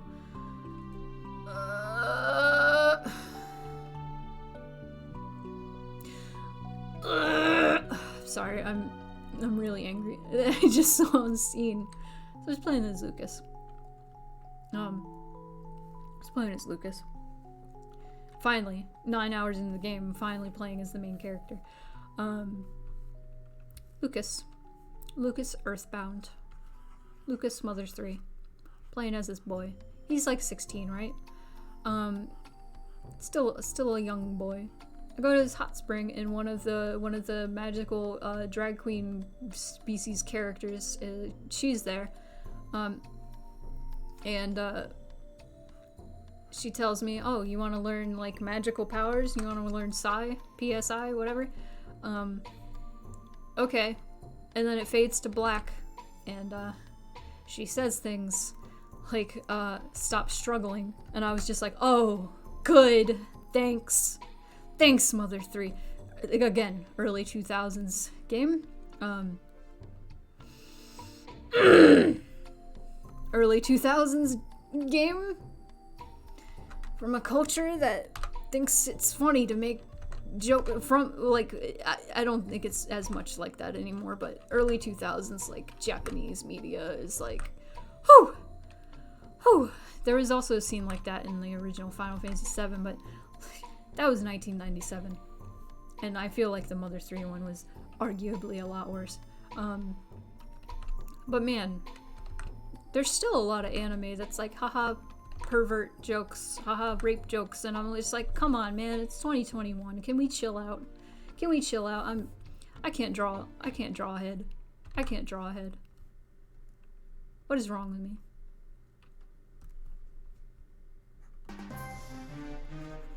Anyway, let me bring up. Got some boss music from Lunar 2. I'm gonna check out this. I got stuck on a boss fight in this game when I was like 8 and I played it. And I think I had my stepmom play it. And while she was playing it, I just got really into this song, and I was just like da da da da da da da da da na na na na da da da da da. I really liked the music in this game. And I just have this vivid memory of my dad being like, "Wow, you really into this song, huh?" And I'm like, "It's good. It's a good song." Okay. Additional outfits. I don't know if there's like a specific pose they wanted. Are there any additional details? Okay. No specific pose. Let's just go.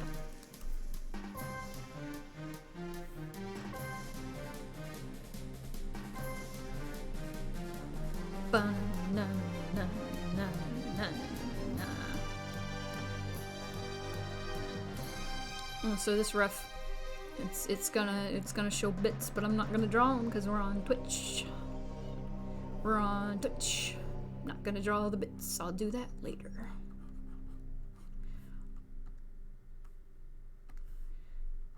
This is a no bits stream, unless we're talking about Twitch bits. Twitch bits. Leany. I'm leaning. Okay. Oh, that's big. Big. Has anybody played the Resident Evil 8 demo? Because I have not. Or demos. Is there only one now? I don't know. I downloaded the demo to play it. And then it was like 5 days till next demo. And I was like, what are you talking about? What are you on about? Turns out you only get like an 8-hour window to play the demos as they release, which is dumb! I don't know why that's a thing. I guess it's some like marketing technique to where they can get people to like all play the game at the same-ish time and then get the demo to trend, or Resident Evil 8 to trend. Maybe that's the technique they're going for. It's really annoying. Especially like, what if you're in the area where the 8-hour window is like 12 a.m. to 8? Every single day, stress comes in every way. I ain't got no time for nobody. My style is rich, dope, fat, and rich. We'll make a cake today that looks rich. Crack the egg into the bowl. Sorry, I got possessed by the music. But yeah, it's real annoying. Cause like, I wanted to play it. I wanted to play a demo. I wanted my friend to come over and we could play it, but like, the demo's coming out like 7 on Saturday, 7 p.m. I'm like, that's already so late. I mean, it's not, but that's so annoying. I'm gonna see if I can play it though. Because I want to see. I want to play it. It looks cool. I really liked 7, so. I was called a little turkey, but I'm a chicken garlic, your beef jerky. Put the cake in the oven for a while. Put the cake in the oven for a while. Leave it there, come on, clean the pile. Leave it there, come I wanna do a rhythm game stream. I want it to be a reoccurring thing where I have several different donations, specific donations. If you donate $5 or more, there are different distractions you can send me as alerts.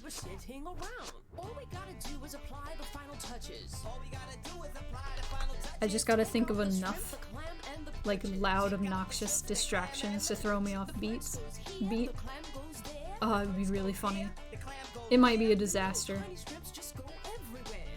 It really depends on how many, like, donations are sent.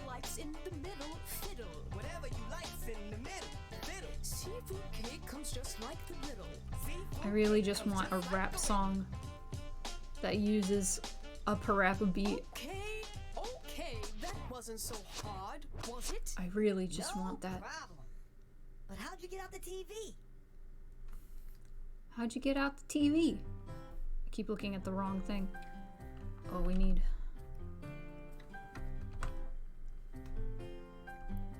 T-pose. T-pose. For Fryer, so far I have designed a 4-armed dragon woman made of lava, I guess. And here she is. There she is. And I've also designed a robot shark. And I love them both. I love their ideas. Yeah, Resident Evil 7, real good. I don't know if it's true.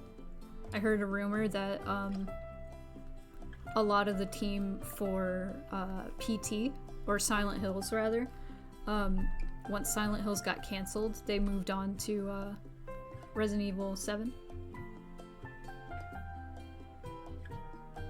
Oh, my computer just notified me that I got $2 from Cal.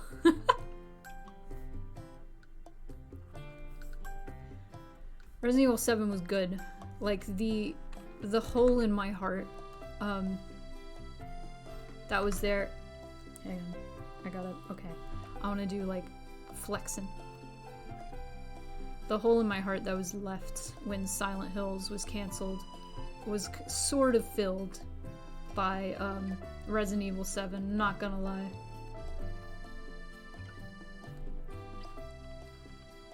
I feel like Resident Evil 7, like, scratched that itch for me. Honestly, I really wonder if, like, Silent Hills didn't get cancelled, would it have been... do you think it would have been awful? What if it was just bad? We'll never know. And I think that makes it that more wondrous. What if it was just really bad? I don't know if I trust Kojima with a Silent Hill game. I'm gonna be real. He's really good at meta horror, but I don't know if meta horror really fits Silent Hill. I don't think it fits.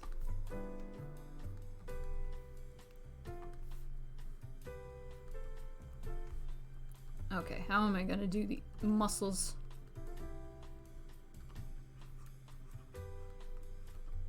It's hard to, like, figure out where the muscles are going when there are, like, arms going in two different ways. Because when you, like, lift your arms like this, it affects, like, your chest muscles. And your titty would be doing something different. But since these arms are, like, anatomically attached to the back, it's different. So it's, like, throwing me off. It's a fun challenge, though. I kind of want to look at Goro. Goro. Mortal Kombat. Yeah. Okay, Goro's, like, extra set of arms are, like, in the armpits. Alright.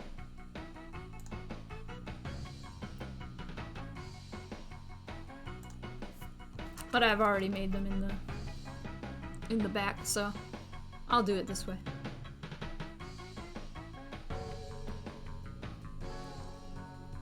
Arm.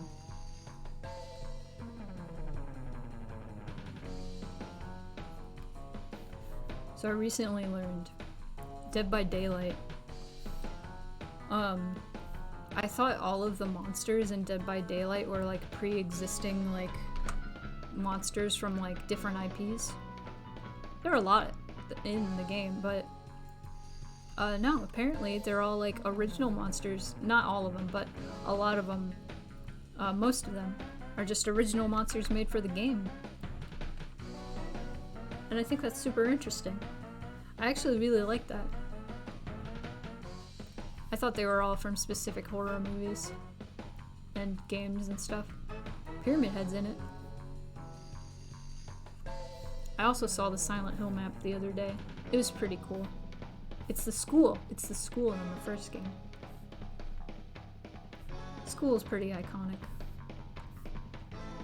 Midwich Elementary. I'm gonna cock her head a little bit.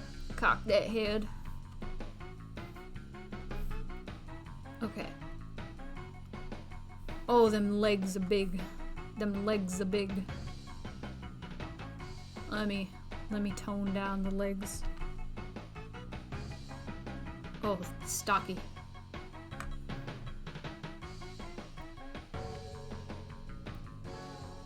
I love this song. Crash Bandicoot has good music. Good music. Okay, this tail. It's kind of snake-like.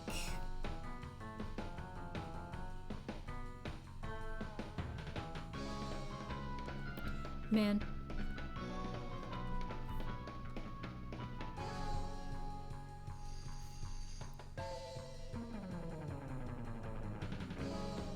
You guys hear about the Cruella de Vil live-action movie?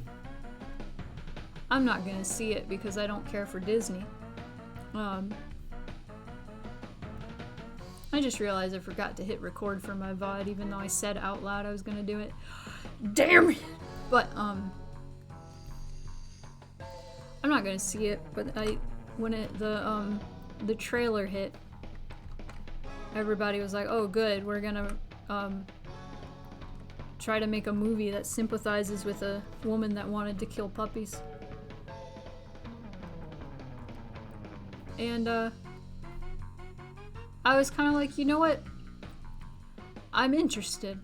I don't want to, like, again, I don't want to see it, but I think it's interesting when a story follows a character that's like a villain, and explains where they're coming from, because I like the idea of like showing a person like you and me, like a regular person, civilian, going through some stuff and then becoming a villain. I like those stories because it shows you that it happens. It happens. And these are people. I have no idea how they're going to make her like evil villain backstory. No idea. But I am interested. I don't think they're gonna do it right. It's Disney, so they're probably just gonna end up doing like what they did with Maleficent and making her a good guy somehow. Like, I don't know, killing 100 puppies is gonna save the world. Who knows? Who knows? But, yeah, I don't trust Disney to do it right. But I like those stories. Like, people made fun of the Joker movie. Just the Joker. Saying, oh, it romanticizes, like, serial killers. And I'm like, no, that's not cool. But the Joker movie, I've heard, is actually really good. Wouldn't want to see it purely for the fact that I hate live-action movie remakes. So suggesting that live-action is inherently better than animation makes me furious. Oh yeah, I get that too.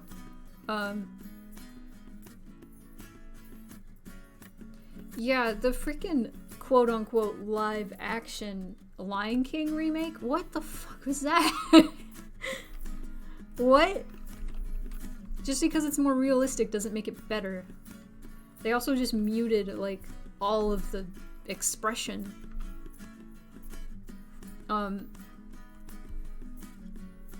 Disney has like been for years all about like the money, not like the art.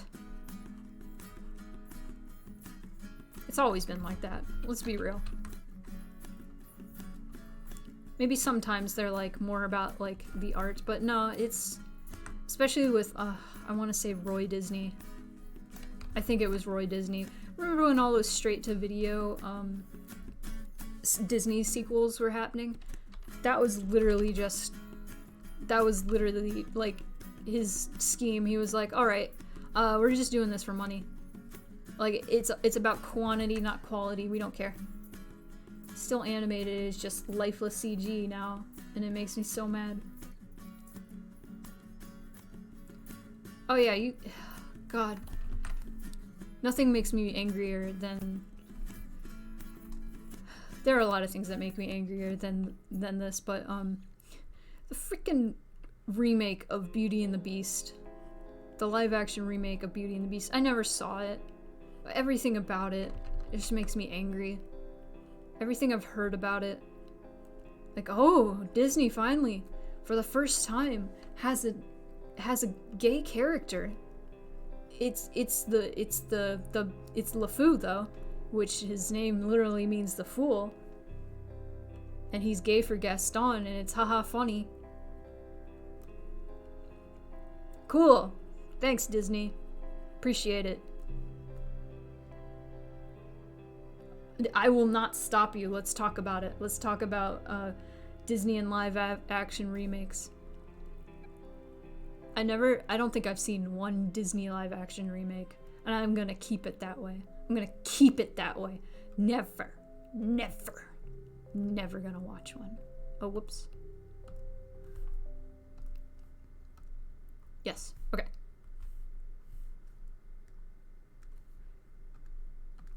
Dragon. Beauty and the Beast, the animated version, is phenomenal. I'm gonna say it. As much as I hate Disney, the Disney Renaissance, those animated movies are absolutely beautiful. Most of them. Little Mermaid's real good. I love Little Mermaid's real good.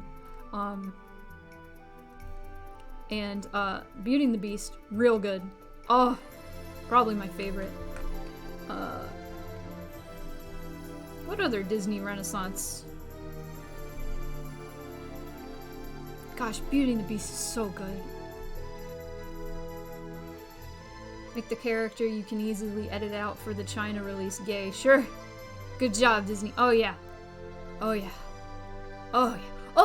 Oh, cool thing I could talk about speaking of Disney. So you know, in all the Disneylands, they have like their staple rides. So you got Pirates of the Caribbean, you got Haunted Mansion, you got Jungle Cruise. I don't know about Jungle Cruise, actually. I don't know if that's everywhere. But I do know about Haunted Mansion and Pirates of the Caribbean. Those are the staple rides. You see them at every Disneyland. Anyway, so I think it was either Shanghai or the Hong Kong Disneyland. Disney was like, okay, you want Haunted Mansion? And China was like, absolutely not. Apparently in Chinese culture, making light of death is so disrespectful. It's absolutely, it is unheard of. It is incredibly disrespectful. It's so much so that in like a lot of media that is localized in China, they will censor death in like games and stuff. I know at least in Halo, I've talked about this before, I remember, in Halo, whenever an enemy dies, you don't actually see them ragdoll. They just shrink or like slide into the floor. WoW had to edit out bones and stuff. Oh yeah. I think that's really interesting, honestly. But instead of the Haunted Mansion, in China they have the Mystic Manor, and instead of ghosts, it's just magic. It's like a magic piano that plays and stuff. Yeah, the Chinese version of Halo.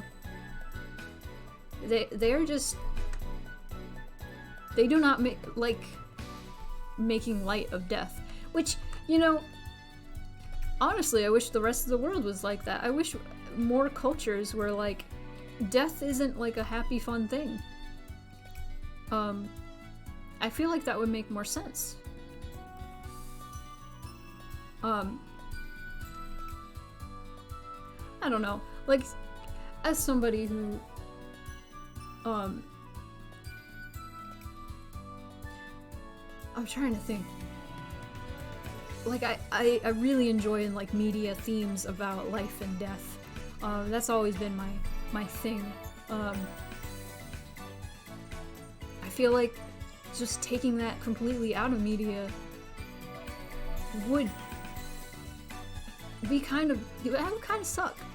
I feel like even though these themes are like dark, I feel like they're necessary to talk about, especially with like kids and stuff.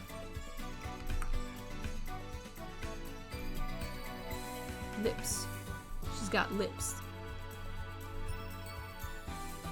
Sometimes I work so small you can just see all the pixels, but I'm not doing line art yet, so it's whatever. It's whatever, man.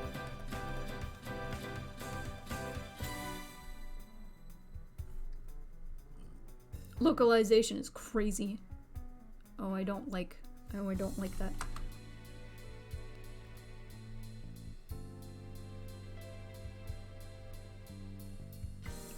Fixing that. Okay. Better.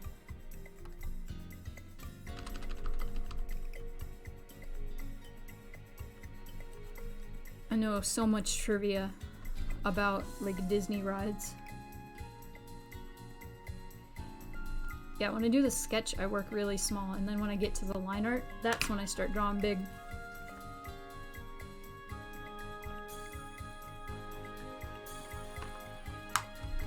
Okay, here in a bit, we can take a break.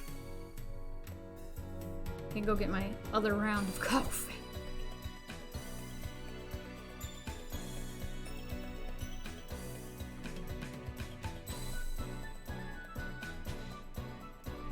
Trying to figure this out.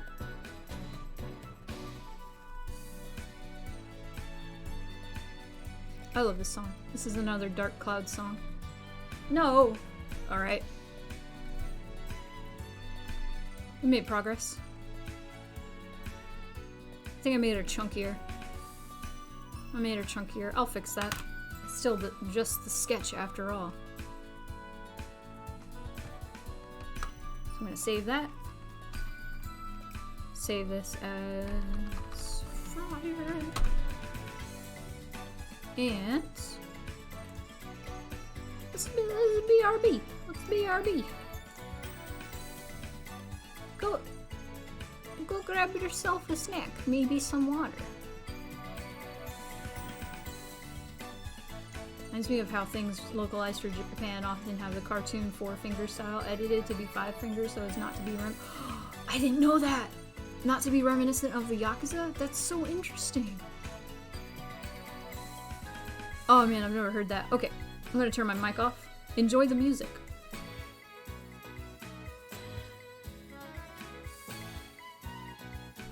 I will be back in like 5 minutes.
I have returned.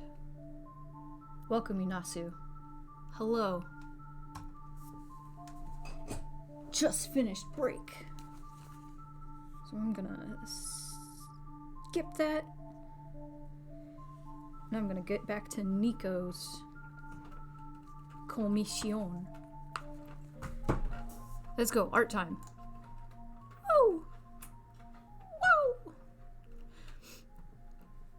Case is here, they're in the background fixing internet.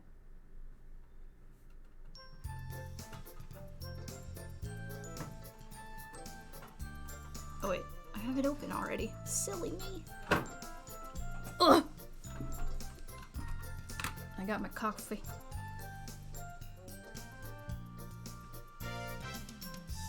I'm gonna turn that down. Yeah!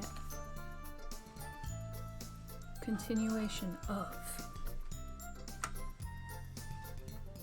There we go. Okay. Nice. Let's continue to the pants. Whoop.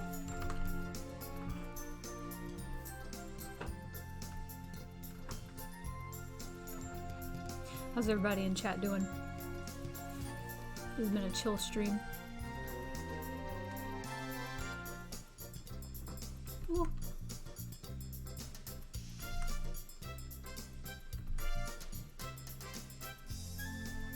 Hanging in there? I'm glad you're hanging in there.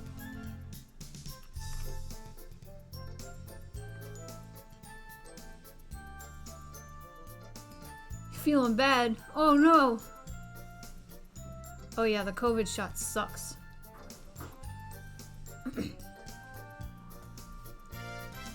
Did it make you sick, or is it just your arm? Because for me, it was just my arm, and it made me kind of tired.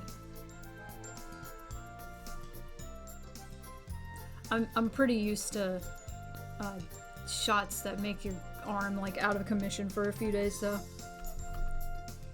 get one pretty regularly. So, though the one I get regularly isn't quite that bad. Doing good. Been playing the new Monster Hunter game. Oh, nice. I want to check out Monster Hunter someday, but I want to play it mostly just because I want to make character. If a character has if a game has character creation, that's like that's the sole reason I want it.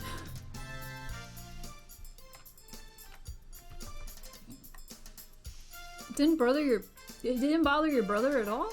Didn't brother your bother? That's crazy.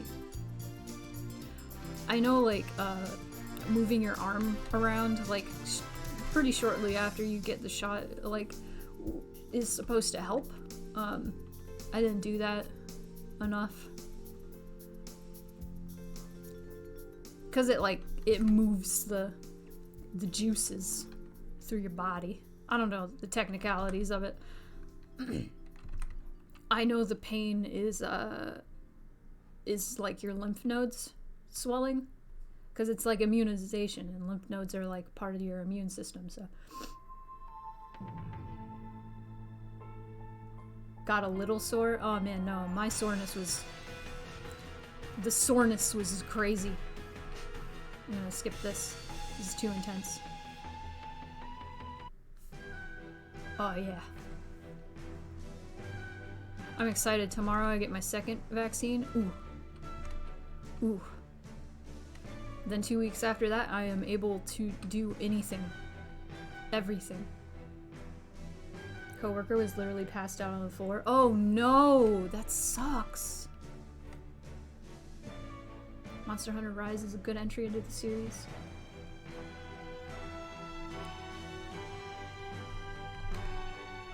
I might check it out someday.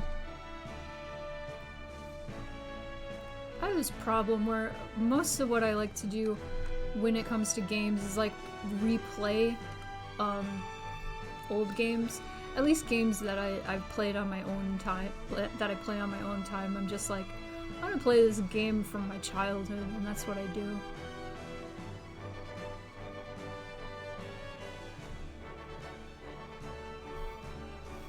Big sis dragon. Oh yeah.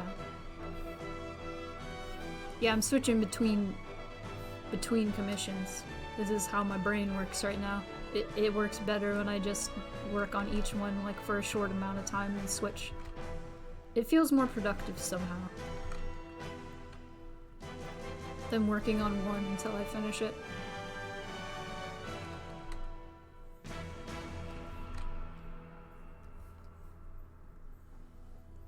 Been drawing a lot of dragon girls lately.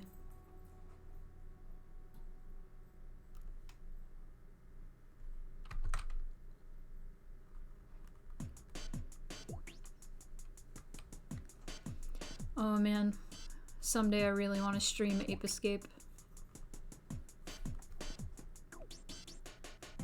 Rise is super chill. I like to play it when I don't want to think about anything. Lately the game I've been playing has been Valheim.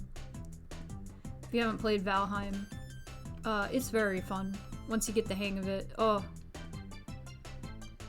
it's a very good way to like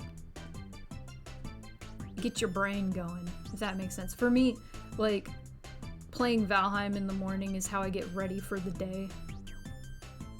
It was for like a bit. It was how I was getting ready for the day, because it gets games like that, like Minecraft and I guess survival games, where you kind of have to make your own like schedule to figure out like the best way to go about things. Like Stardew Valley is another good one. I love those kinds of games because it gets your brain in the mode of like figuring out tasks to line up to finish bigger tasks. Oh yeah, I highly recommend getting Valheim like while it's early access still, because there's so much. Like I doubt you'd be able to finish it before it's like finished. The map is huge already. It's just enormous. And it updates pretty frequently. Like every few weeks I see it get an update. But it's already like pretty polished. There's a lot. It's pretty finicky, but already it's very fun. It's gorgeous too. Like I've heard from Nico actually that so many of their friends will be like, wow, this looks like a PS2 game. And it's like, yeah, it's stylistic, but the colors and oh, it's so pretty. It's so pretty. I've never felt more happy. Oh, today I got a fishing rod. I've never felt more happiness in my life just sitting and fishing in Valheim. I feel like they really need to update the fishing, because it's when you hook a fish, it doesn't make any sort of noise, but it's like any fishing minigame where like you have to wait a long time for a fish to bite. So when I'm fishing, I just kind of want to chill. I don't want to continuously look at the screen to wait for it to say hooked. I want it to make some sort of like bloop noise when a fish comes up. Fun fact about Valheim's map, it's actually technically complete. It's just like if you find the biomes that aren't done yet, they'll just be empty. Whoa, that's wild.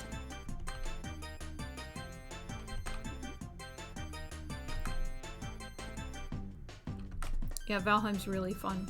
The progression in it is very interesting. Oh geez, it's literally like a mixture of all the best games in the past 10 years. Hang on, drinking.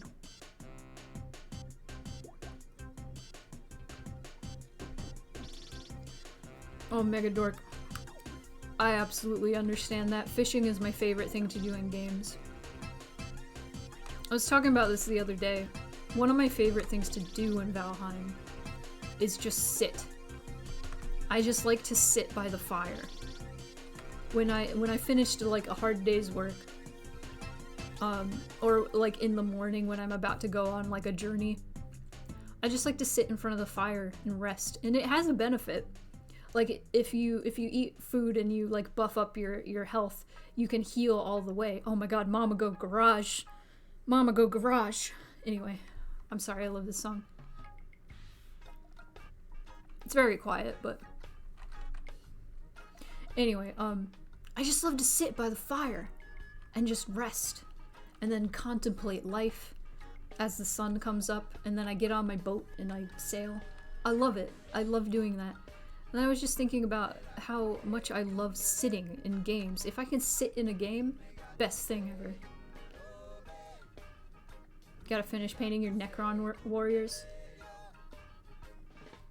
Oh my gosh. Can't get any more games, you're already playing like 3. I understand that. I got like the entire Jack and Daxter series on sale a while back, and I got frustrated with 2. There was a mission that felt impossible, and it was just so frustrating, it wasn't fun. So I was like, screw this, and I haven't picked it up since. And I really want to finish the series, because I've never played Jack X. And I wanna fish it. I wanna fish it. Oh, excuse me. Nasty. Okay.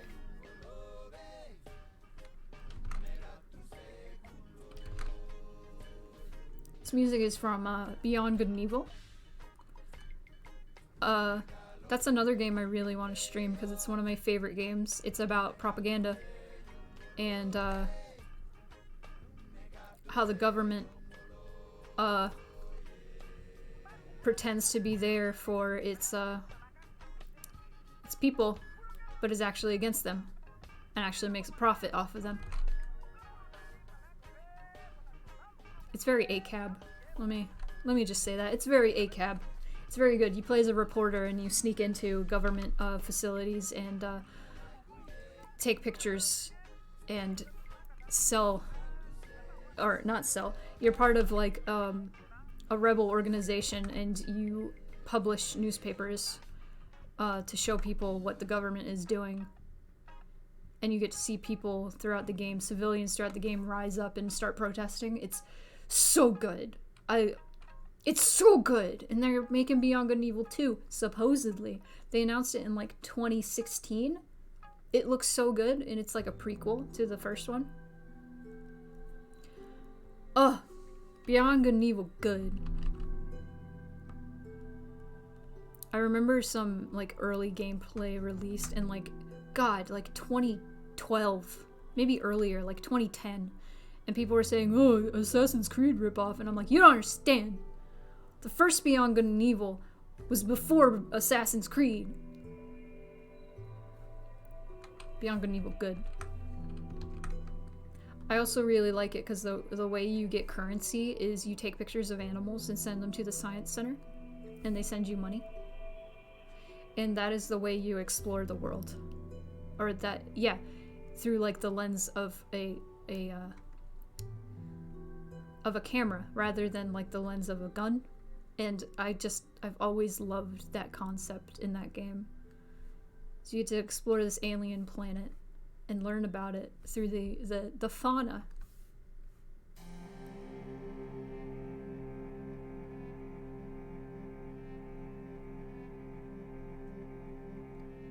$40K, the government doesn't try to look good. If a planet is misbehaving, they have abducted the entire population and forced them to conscript in the army. It's sort of similar to what's going on in Beyond Good and Evil. Sorta. I get so mad whenever I try to explain Beyond Good and Evil to people. I say something about like, then you find out the government is working with aliens on the moon, and then they're like, I mean, I guess spoilers. That's kind of like, you learn that from the get-go. And then they were like, you had me until you started talking about aliens. I'm like, it's a sci-fi story. It's science fantasy. I love science fantasy. I like fantasy stories are alright, but once you add like science fantasy, oh, then it's sexy. Sci-fi is alright too, But when you put science fantasy, oh, it's sexy. Is that what happened in Half-Life 2? I have no idea. I've never played Half-Life 2. All of my knowledge of Half-Life is from silly Gmod series.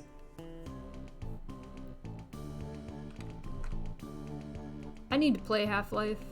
Though I am totally okay if all of my knowledge of Half-Life 2 is from silly Gmod series. Half-Life Full Life Consequences. All the videos that Das Bullshit did. Das Bullshit. That's where all my knowledge has come from.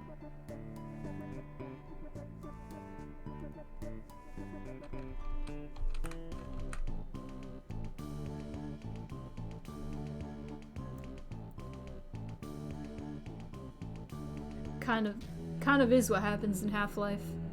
Sort of interesting. I feel like I know the most about the first Half-Life.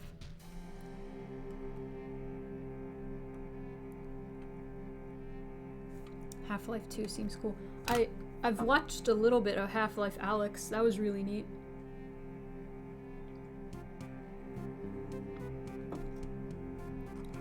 Anyway, Beyond Good and Evil.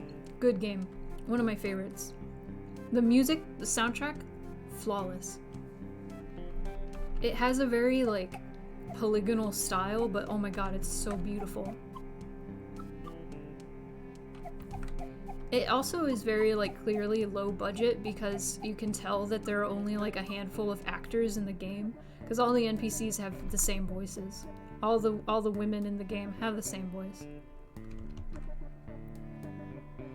All the extra men in the game have the same voice. Alright, you're all ready! They all sound like that. But also they're furries. That's why I love it. One of the main characters is Paige. He's a pig. He's a pig furry, and I love him. He's your Uncle Paige. He raised you. And he has a country accent. He talks like this. He's like, say when, Jade! And you tell him to do like a super move. It's good. It's a good game. It's real good. I can't describe it. We gotta play it. We gotta play it. Gotta stream Beyond Good and Evil. It's good. You can explore the entire planet and it's awesome. Love that game. Love that funky game. I remember one time, so growing up I would go to my dad's on the weekend, right? So my parents are divorced and they've been divorced since I was very young. So that was what we did. We went to his house on the weekend. It was like every other weekend. We would spend the night, you know, and then there were weekends where we would only go like one day. And there was one time I have this vivid memory of we were all playing Beyond Good and Evil together as a family. We got over to my dad's and we're like, let's play Beyond Good and Evil. And we played for 8 hours straight and then we went home. It's real good.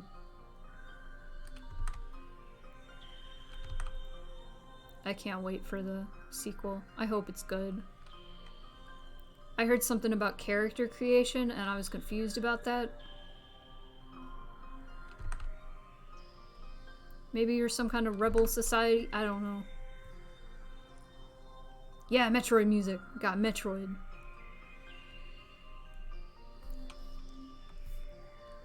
Metroid Prime.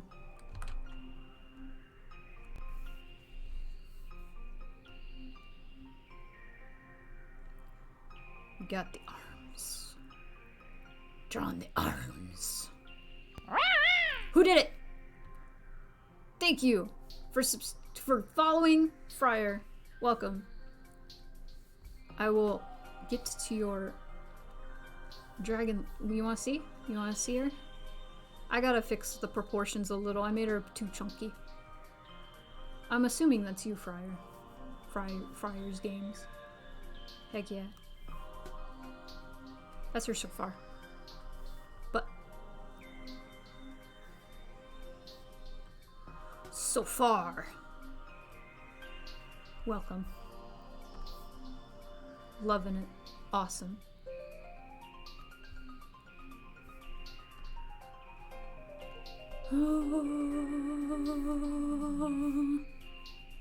I sing for you. Oh, you gifted everybody!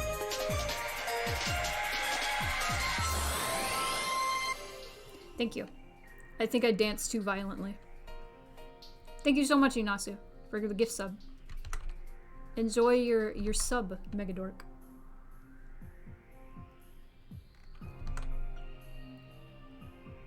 If I reach enough subscriber points, I will be able to unlock another emoji slot, so that's pretty exciting. I think we were talking about adding a dab emoji.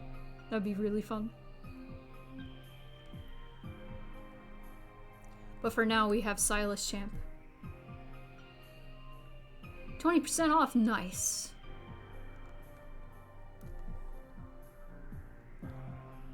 Nice. Everyone will have the skull.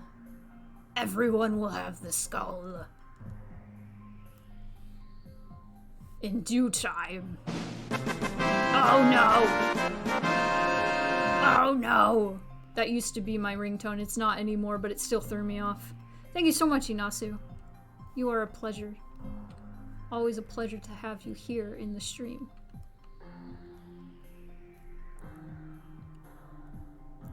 Oh, I was talking about this earlier, Inasu, but I plan on eventually having a rhythm game stream where you can donate to distract me from the beat. And I thought that would be something you'd be interested in, because you could also throw the sound alerts at me, and those would also distract me, especially the John Cena one.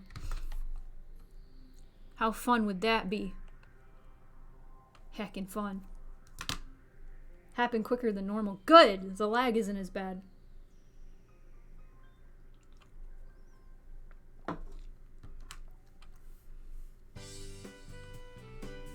Croc music.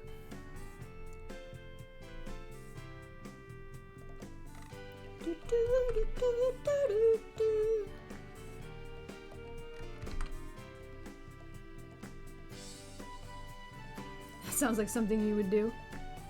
Oh no, Ina be plotting. There are a few things I've thought of as distraction alerts. One is the Scatman introduction, the skabadabadoo. That would throw me off beat, definitely. So that's one of them. That's one idea. Another one is Deja Vu. Deja Vu, da da da da da da da. And He-Man, the hey yeah yeah, hey yeah yeah. That's another one I want to do. I want a lot. I want there to be like from $5 to like $10.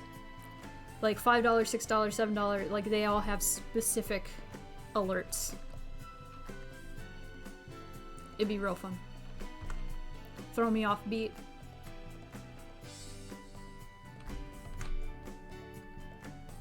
Oh, final countdown.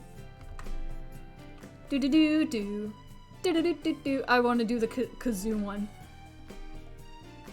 That's a good suggestion. If anybody else has like any other ideas, I am down. I also thought about the epic sax guy. That would be fun. Dun dun dun dun dun dun dun dun dun dun dun dun dun.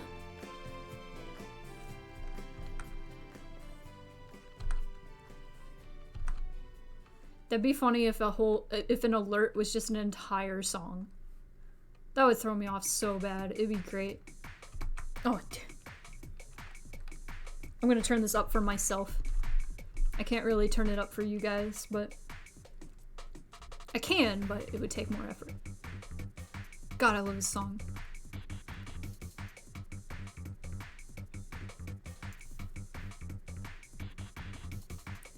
I used to go into this level in Ape Escape and just turn the sound off and just sit there.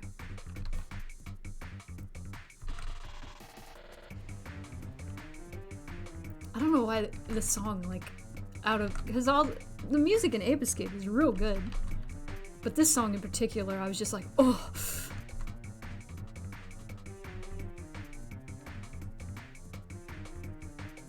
Peaches. Peaches for free.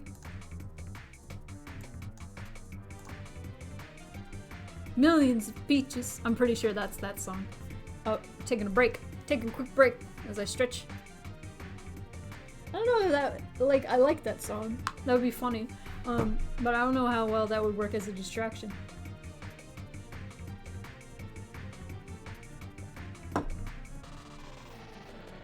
One song I keep thinking of is the Infected Mushroom Flamingo song. Just because I like that song. Never Gonna Give You Up is obvious. Like, of course we gotta have the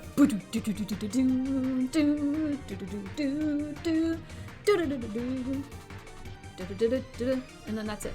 That's all we need. I wanted my arms to do that. Fun song with a weird music video. I don't know if I've ever seen the music video.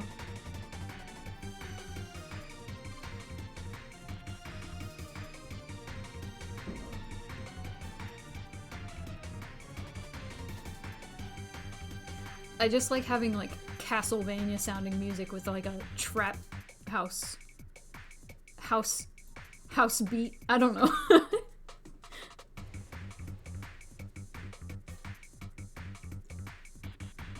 It has ninjas beating up the band in a peach tree orchard. That's intense. That is intense. What a time. What a time. What a time to be alive. Man, I love weird music videos. Okay. Lady Gaga has like the best music videos. Her videos are so strange. And they're always like so artistic and beautiful. Oh my god, have you guys seen... I've talked about this already before. Have you guys seen Montero? Montero's so good. Go watch it. Like, obviously if you're like 18 or older maybe.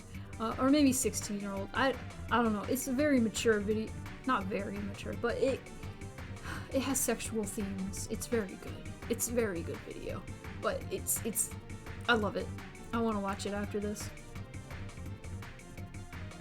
Especially the wind music. Nice. I gotta think of, there's so many meme songs to choose from. I made a list. Let me find the list while we're on break. While we're on our little short break. And no, that's not what I wanted. I can't type. Let me find my list.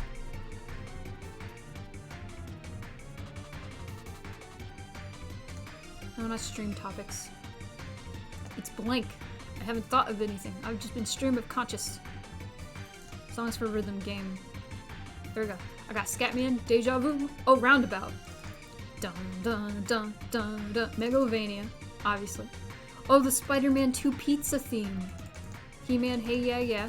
Resident Evil basement theme. Gotta have that. I thought about cursed mashups, like the DK rap and the Sephiroth theme. Oh, you've redeemed water me. I'm gonna drink water. Thank you. I'm stretching. I'm stretching. These breaks are for me stretching. Look. Stretching.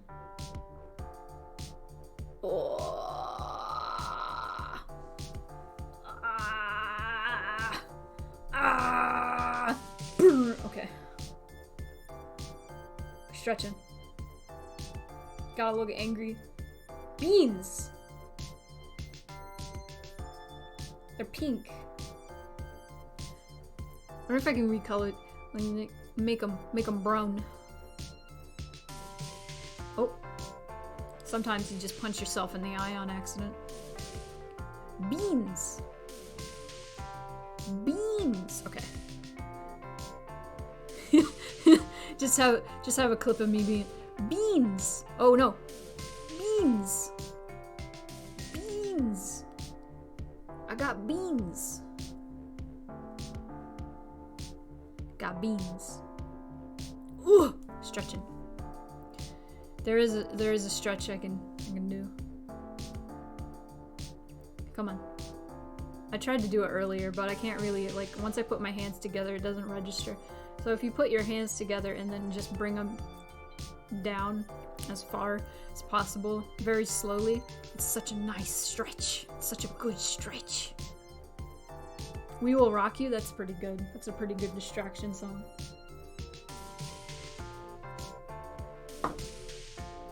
Oh, you know, the intro to Through the Fire and the Flames. That might get DMCA'd pretty quickly, though. Is the only problem. Do do do do do do do do do do do do do do do do do do do do. Motherfucker! It's snowing. I just looked outside. It's snowing. The sun is out and it's snowing. Oh my god. April 21st? Oh man, I'm so excited, you guys. I'm gonna get vaccinated tomorrow. And then 2 weeks later, I'm gonna get a hair appointment. I'm gonna go to doctors. Catch up with appointments that I've been putting off. I'm gonna do it! I'm gonna do it! Health. I'm both terrified and excited. It's snowing here too. Oh gosh. I'm ready. I'm so ready. I'm ready to get back on track with life. I feel like 2020, it wasn't living. It wasn't living, y'all. Yeah, why is it snowing? That's not allowed. I'm sure it's not snowing where you are, Nico, but... Oh wait, let me change the task. Keep forgetting to do that.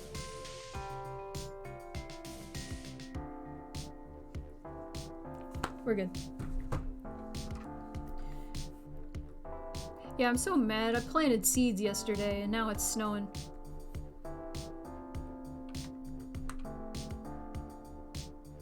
Illegal. Should be illegal. Yeah, you live... It's April and we live in the northern hemisphere. So do I. I also live in the Midwest where it's like the weather changes at the drop of a hat. It's like 37 degrees right now, and in a few days it's gonna be 73. You know. You know. Yeah, I heard it snowed at the beginning. It snowed a while back. Unfair. Unfair. I want the 70-degree weather, man. I want the 70-degree weather. I am Floridian. I deserve it.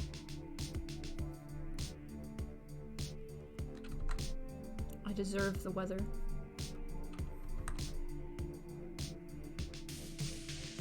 I deserve the heat. What in the world did I just do? The wrong thing is what I just did. No.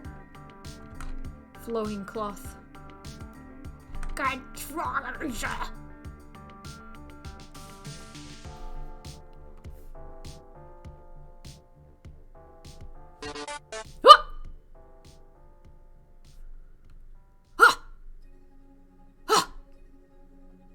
Thank you, Inasu. That is like frightening but hilarious at the same time.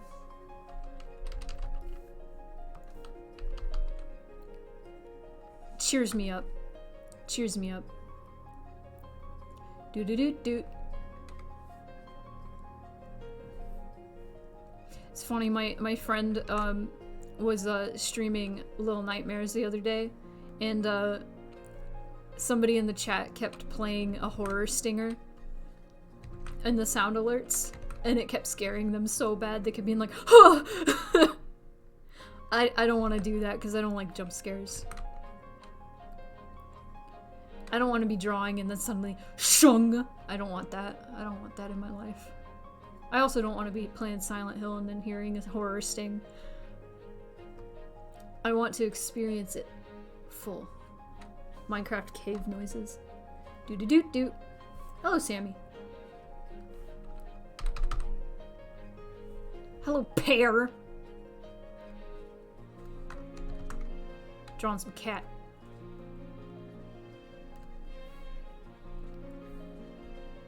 Drawing some cat for work. Working. Should I give them claws? I don't think they have claws in the ref I was given, but I want to give them claws. They deserve it. They deserve nails. I used to never draw, like, nails on anything or claws. And now it feels weird when I don't.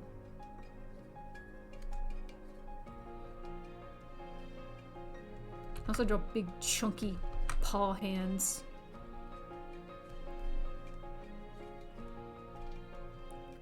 Big, chunky paws.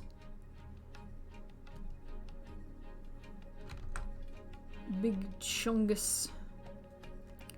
I gotta stop. This has gone on too long. Oh. Oh. Okay.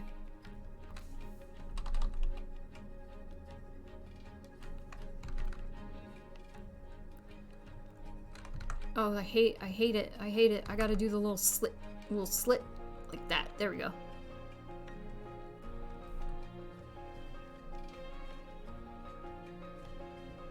There we go. What in the world is this? What in the world is this? It's Ape Escape music. That's what that is.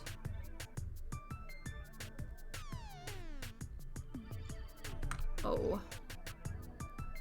Hate that. Hate it. There we go. Oh. There we go.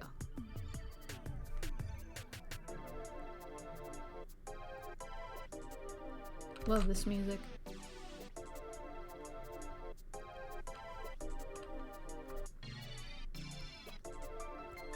There we go.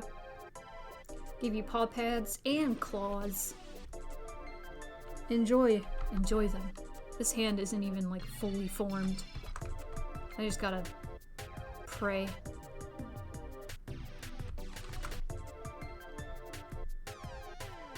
Just gotta pray.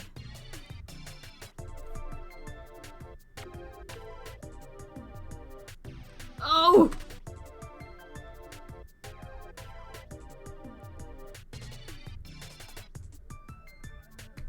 Need more of my protein coffee.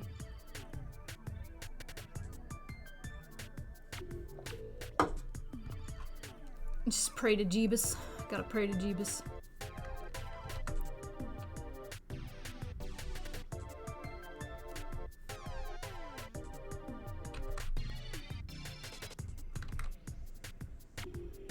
I'm making a weird face. I hope it's translating.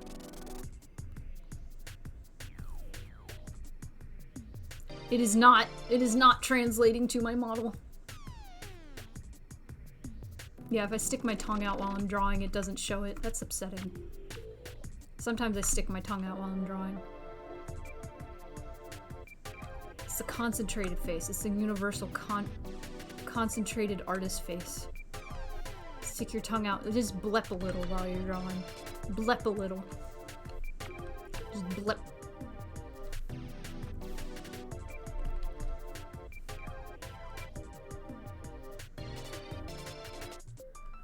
Don't run from the Lord. Just thinking of that video. This is video where this guy goes up to this dog and the dog gets the zoomies. And as the guy is talking to this dog, he's like, "Hey, excuse me, do you have a moment to talk about our Lord and Savior Jesus Christ? Don't run from the Lord!" Makes me laugh every time. Cause you know when a dog gets excited and playful and they just like zoom. They just zoom. I love it. I love when dogs do that. I love dogs. I want to go on a walk so I can see more dogs. It's so cold. I want it to get warm so I can walk again. It's a bird, not a dog. There's a... I don't know if I've seen that. I've seen a tractor or like somebody riding a vehicle yelling at like a deer or something with the same audio. I don't know if that's the original audio or where it's from.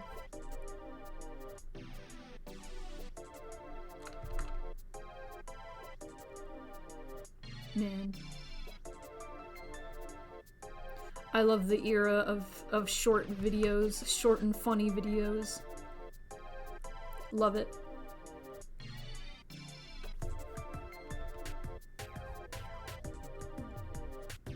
Give me those short, funny videos.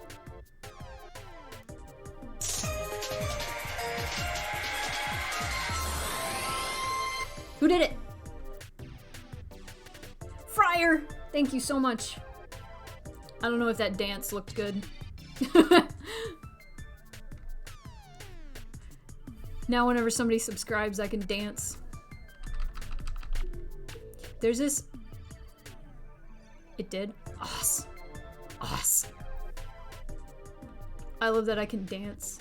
There's this dance in Space Channel 5. There's this... The main villain. Hang on, let me get my arms to work. Oh, why aren't you working? Okay, let me see if I can get this to work. There's this villain who dances like... That translated pretty well. It's a little more wild than that, but I love that dance so much. Listen to the Pac-Man remix. What's a soundtrack that didn't need to go as hard as it did, but it just goes so hard? Because Namco Museum, like any of those Namco Museum games, the music goes so hard. And I'm like, you didn't have to do this, but you did. This is from Namco Museum Volume 1. It's the Pac-Man Room. It's literally, it's just a Pac-Man room. There's no, like, nothing going on. You can just go to the arcade machine and play Pac-Man, and that's it. You gotta go because I'm feeling pretty bad. Okay, please rest. Drink lots of water. Maybe eat a vegetable.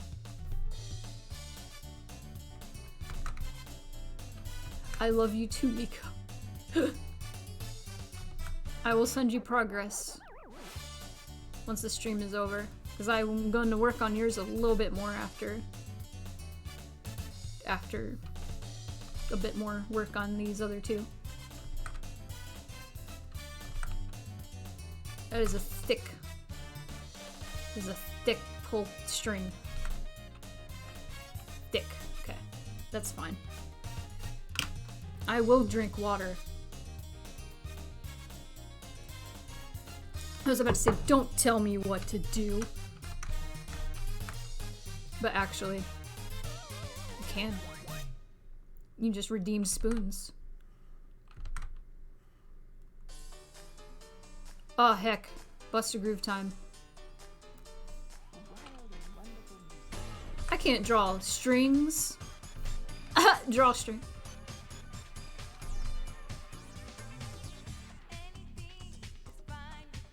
Shorty and the Easy Mouse.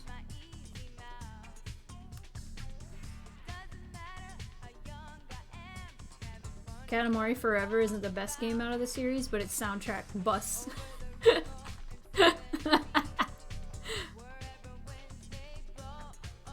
I like We Love Katamari. That's my favorite, I think.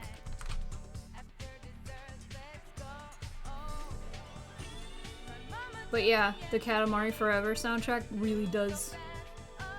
Did you used to listen to this song a lot? Did you play Buster Groove? I don't know if Dad still has Buster Groove. I'm sure he does. I literally played Buster Groove when I was like 6, I want to say. This game came out in like 98 or 97. That was my first rhythm game that I could actually play. Parappa was too hard when I was 8. Or when it came out in 96. I was 4. Couldn't play Parappa.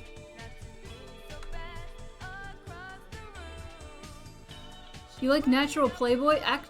Natural Playboy is one of my least favorites. I'm sorry. I like Capoeira.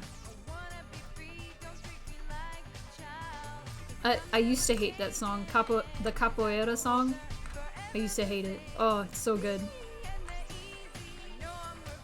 But Shorty was my favorite character to play as until I unlocked Columbo, and then I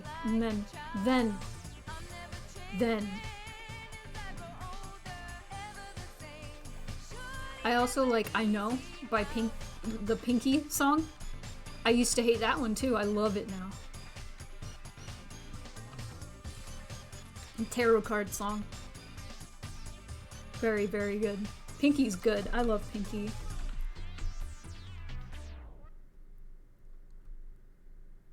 Bust a Groove is also a good song. Kitty N is like top tier character design. Oh, you like Beyond? Which one's Beyond? I'm gonna look at— Oh! I'm assuming that was Inasu. Sans is coming. Sans is coming! Okay. Beyond. Katamari. Oh,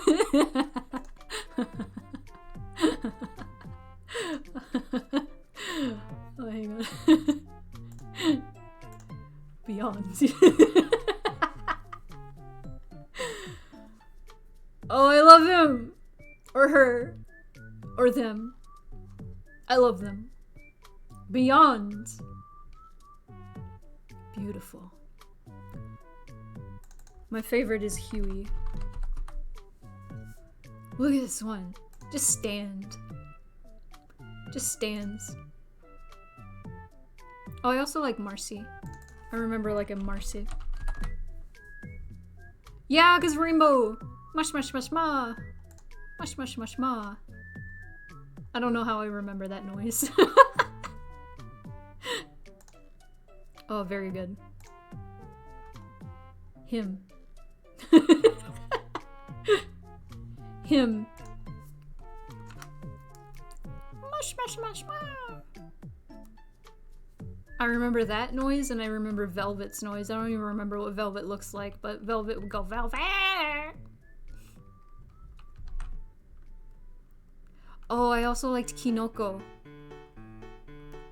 which is the mushroom. Soup on a stick! I'm sad I know the words to this song still.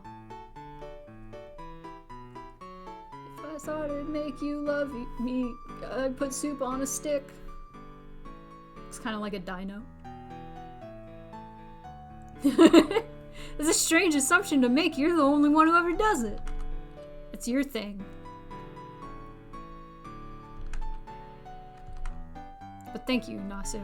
It brings me joy every time you do it.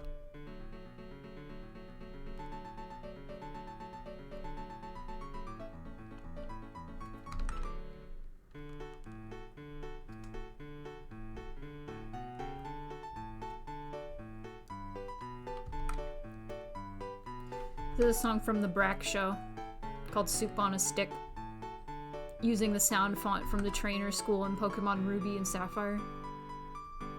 I love it. This is one of those, everybody has one of those Silva Gunner songs that feels like it was made specifically for them. That was made specifically for me because every time I went in the trainer school, I would get Soup on a Stick in my head. And then Silva Gunner did that, and I was like, oh my god, you know what Soup on a Stick is. I love it because all the comments are like, what is this in reference to? And then there's like one comment that's like, Soup on a Stick.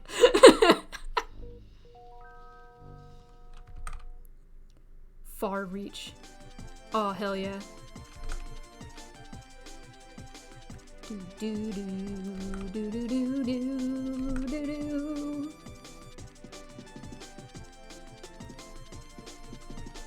Ape Escape got some slaps. Goes.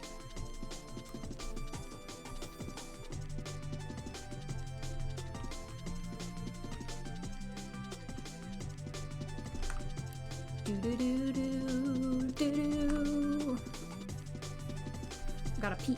Gotta pee. Gotta draw this pee.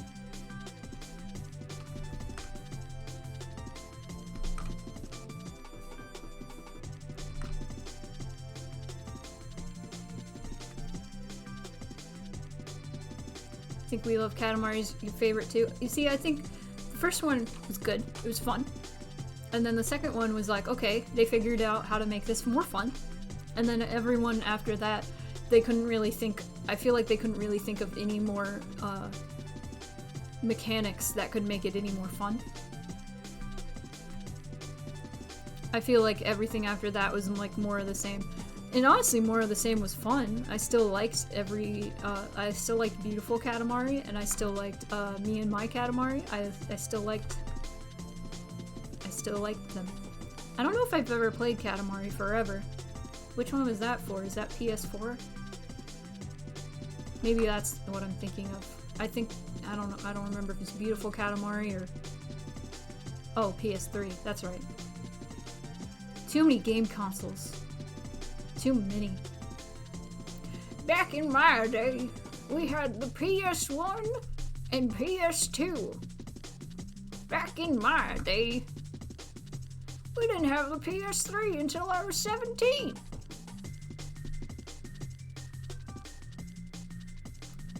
Now it's top of the line graphics. Oh yeah, depressed Robo King. Yeah, that's right. He had a Robo King. That was weird.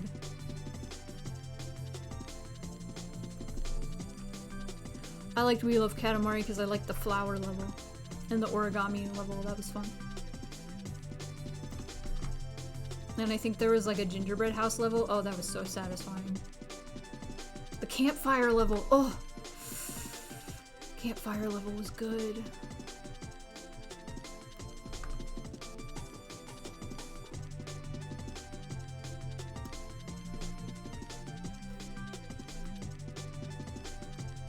That one was a pain in the ass, though. as you put it, campfire level angry. That was really hard. I like the sumo wrestler level. Every time he rolled up food, didn't he say, like, itadakimasu? I remember him saying something in Japanese. Itadakimasu! And that was cute. He was just a little guy, and then you can make him big and fat. You make him big and fat. You fatten him. Big and fat.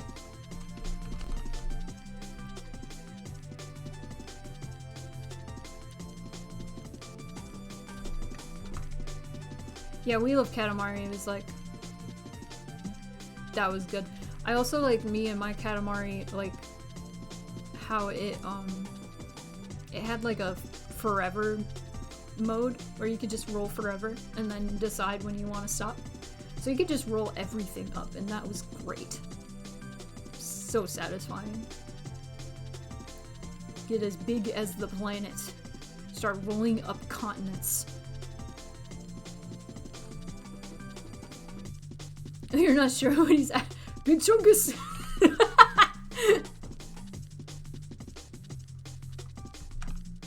Okay, I gotta look this up. I wonder if anybody else has asked this in life. I'm gonna find... What is the sumo wrestler saying in We Love Katamari? What does the sumo wrestler say when he eats? And what does it mean in English?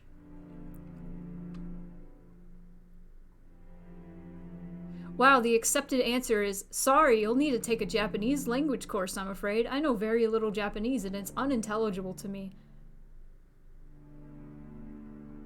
How about you don't answer the question if you don't know the answer.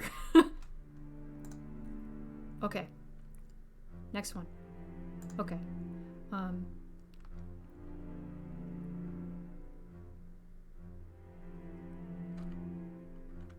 Okay.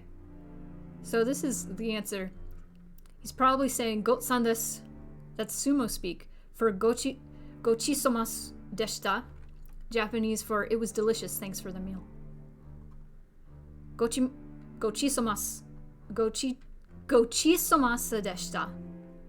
Gotsan desu. Okay. That sounds the most acceptable. Gotsan desu. It does sound like Big Chungus though, doesn't it? Okay, we're going back.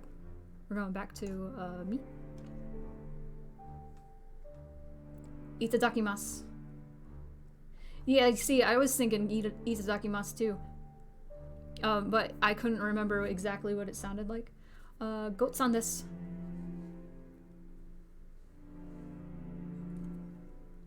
That's what it looks like when I drink my protein coffee. Gotsan desu.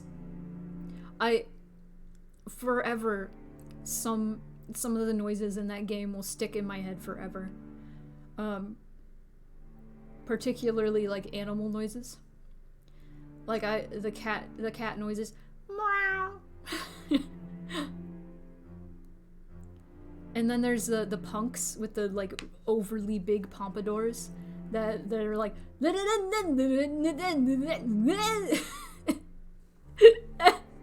rolling up a bunch of those in a row is the best. Oh my god, I should play Katamari for a stream. That would be great. That'd be great. I'm holding my coffee, so it's registering that. Fumin's noise will never leave my mind. Oh, Fumin. I don't remember Fumin. I don't remember Fumin's noise. I remember Marcy because mush mush mush mush. I remember there were a few people that like you would roll up and they would speak English, but it was clearly spoken by somebody who doesn't normally speak English, and that was the funniest thing to me. So it'd be like, "Hey, what's happening?" And I'd be like, I remember. Sorry, my hand is holding my coffee. There was a woman you roll up and her name is Mama-san. Mama-san. Instead of like, you know, Ka-san, which is like what they would actually be called in Japanese, Mama-san. Miss Mama.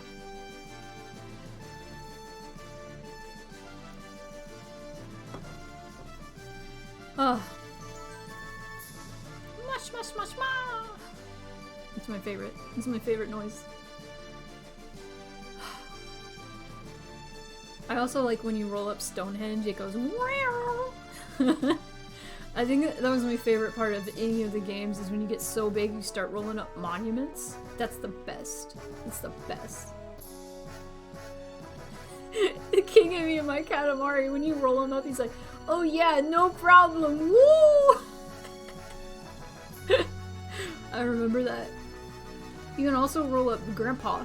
I remember that. You can roll up the Grandpa Katamari. Man, Grandpa of all cosmos. Oh man, Katamari's so fun. I feel bad for anybody who's never played Katamari. That's like peak happiness. That's peak happiness. I've heard a rumor, I don't know if it's true, that that Katamari was made as like a metaphor for capitalism. Just wanting more and more and more. It doesn't feel like a metaphor for capitalism. Or, maybe not capitalism. Is Katamari a metaphor for capitalism? Or consumerism, I think. Okay, let's read about this. Today I learned that Katamari Damashi was created as a metaphor for capitalism. So was Monopoly. Obviously. That one's more obvious. Okay, where? Overconsumption. That makes more sense. Katamari is something I do want to play one day. Oh, highly recommend. Highly recommend. It's very fun. Alright. And we go back to Dragon Lady. We go back. We're going back.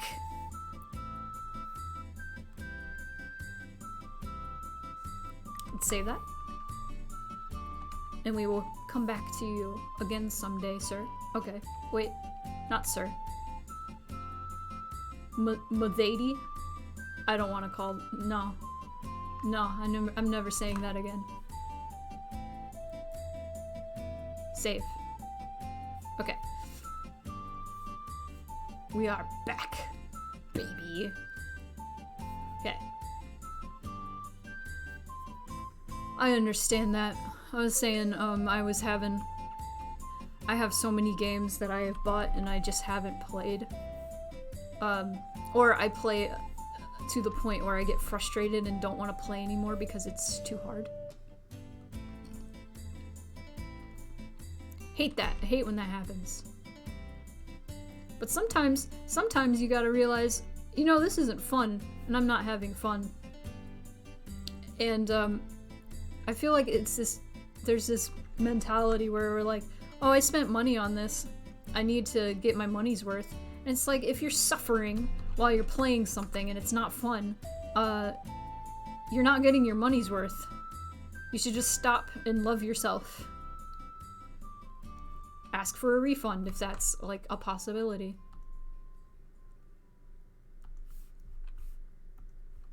Games should be fun. Actually, they don't need to be fun. Like I was saying earlier, they can just be artsy experiences that tell a good story. They don't always have to be fun.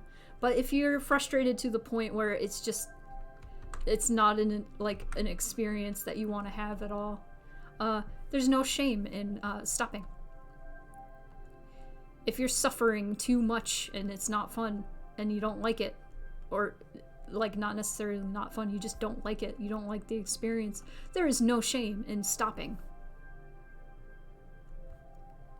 This is a lesson I've had to learn in life. There's no shame. You don't need to get your money's worth. You don't need to watch that bad movie if you're not enjoying it. You don't, like, even if you bought it, it doesn't matter. You don't need to. Love yourself. Ooh, you're playing Final Fantasy VII Remake. Please tell me how you like it. I feel like they added way too much padding. But other than that, I really love it. A lot of the padding I really enjoyed, honestly. A lot of it felt like it was specifically made for me.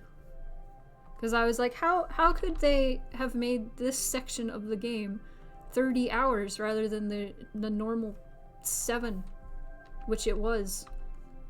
Well, that's how. They spice it up. Final Fantasy VII, good. You're making breakfast? It's 4 p.m. Where I am, at least.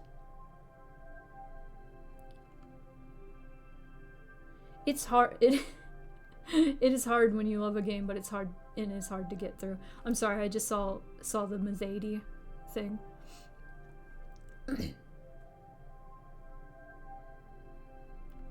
Yeah, it's hard when you love a game, but it's hard to get through. Oh yeah. Like I was having that issue with Jack 2. I really love the story and I love... The gameplay is actually really cool. It's just so impossibly hard. It's so hard.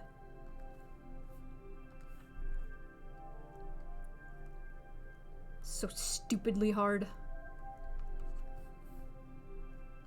Dumb hard. Bad. Sorry, I will stop. Okay, how did I do this hair? How did I do this hair? Mavady.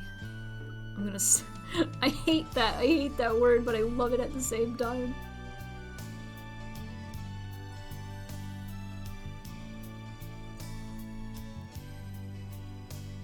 Call me a Zadie, I dare you. I did try and play the original, but I struggle playing turn-based games. Oh, I get you. The battle system in the remake is really interesting. I like it a lot. At first, I really hated it, I'm gonna be real. But then once I got it, I was like, oh, it's cool. It kind of follows the same kind of like pattern as the original, whilst not being turn-based. Where you kind of just like idly use like a normal move, and then oh! Press the wrong button. And then your little bar charges up, and then you can use a more powerful move as you're just idly doing like slashing and stuff, and then you can do like a break, like a sort of limit break. I don't know. It's cool. I like it. It's interesting. And you stagger enemies, and then you can wail on them. Oh, it's good. It feels good.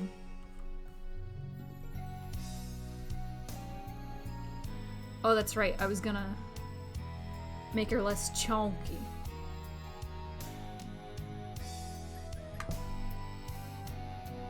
Thin. Well, not thin. She's still pretty thick, but I want to match this picture more. I think that's better, yeah.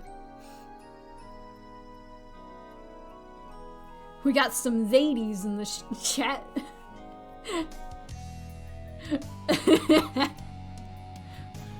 M'lady.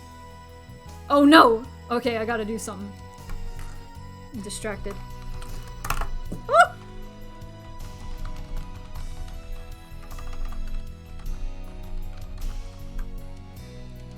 Oh no. Wait, no, not Fedora. I need a trilby.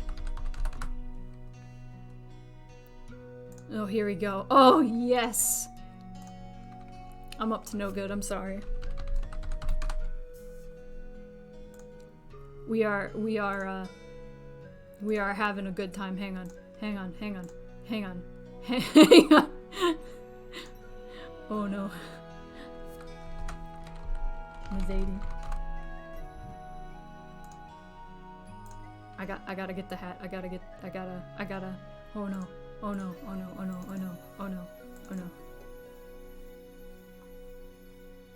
Where is it? I got it. I got it.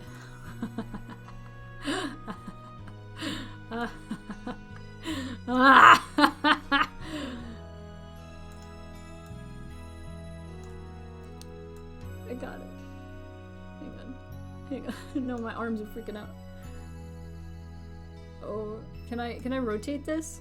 Is there any way to rotate this? There's gotta be a way. Oh, come on. M'lady.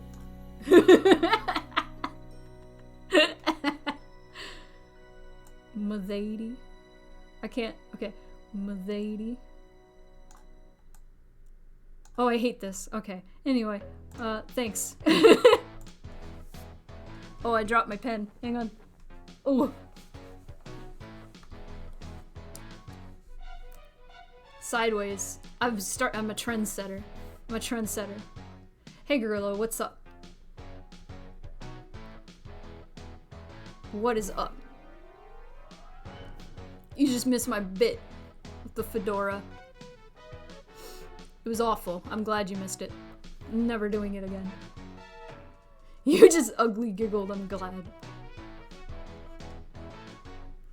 Okay, how? Okay.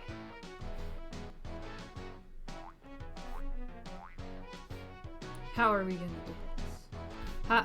How did we do this? Okay.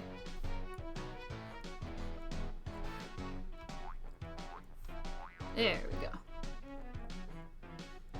Yes.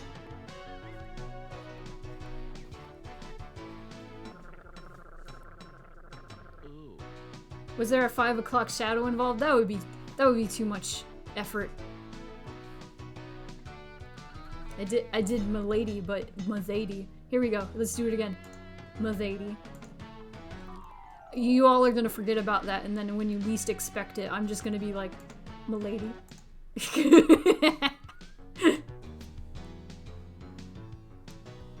Did you have opinions about current issues that don't affect you in any way? Nah. quite.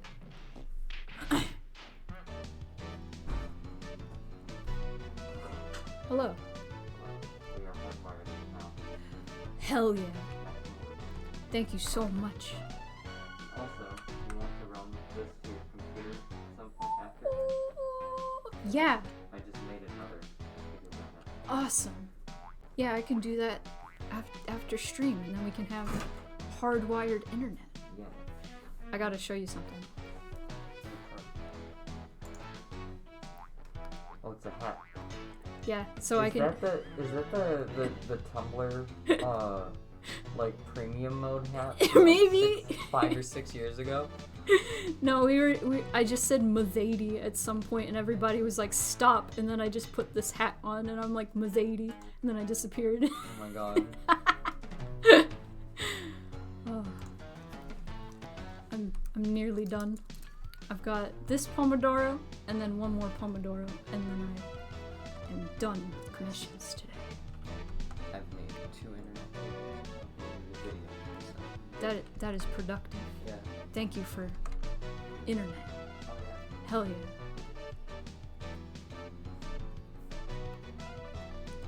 Gonna hardwire my computer later. Intense internet. The connection has been pretty good this whole stream, and we've been going for a while, so that's pretty cool. We were you were egging me on for more Mazady. It's gonna come up when you least expect it. When you all forget, I'm gonna Mazady again, and y'all are gonna lose it.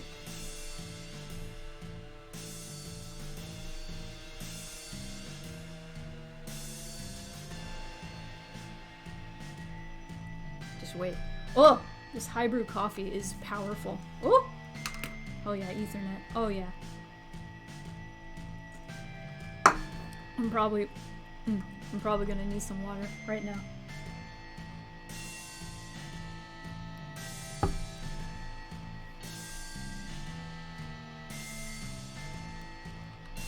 I used to have a little sheriff hat when I would do the not safe for work sheriff.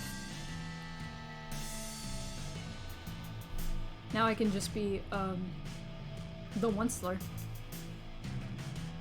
Are you chopping down trees? Oh no, that would be the Lorax.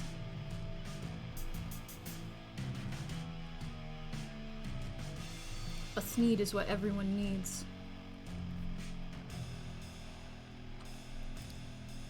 Everybody needs a Sneed. You know what? I feel like Illumination Studios would DMCA me just for that line. You have a few hats, you wish you had more. I used to have a Pokemon snapback. Then I realized I only really like beanies. I have a beanie with the symbol for my my friend's company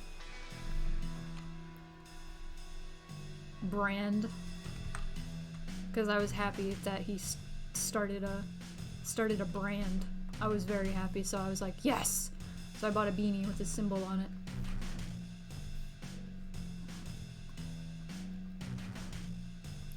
My entire wardrobe is gonna consist of my friend's artwork. I don't know how to draw feet. Oh wow, that protein coffee drink, I feel I'm buzzing. I'm buzzing. I need a lot of water after the stream is done. Woo!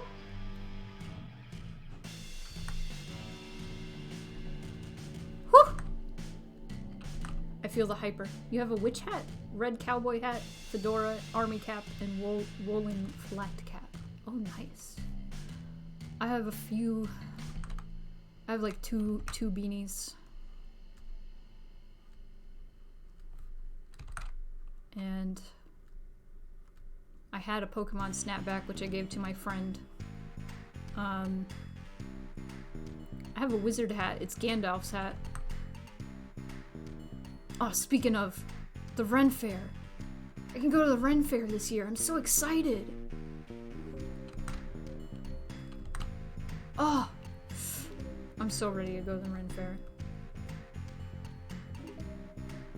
I heard in the UK, they don't really have Ren fairs. The only hat you have is a Hufflepuff hat, old work hat, and the top hat for a plague doctor costume. Aw, sick. Train conductor hat. We're all just talking about hats. Hats are good. Okay, I think that's all the sketch I need.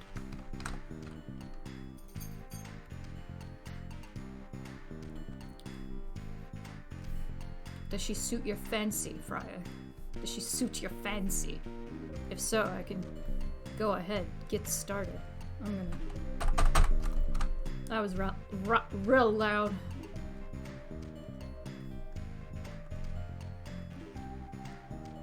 Dance.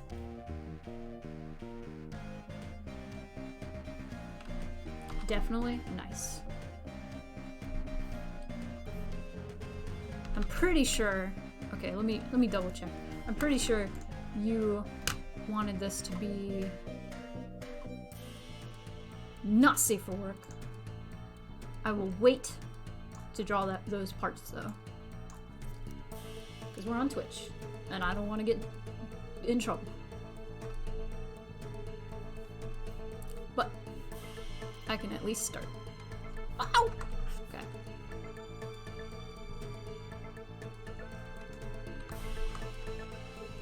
Oh, I gotta make her muscular.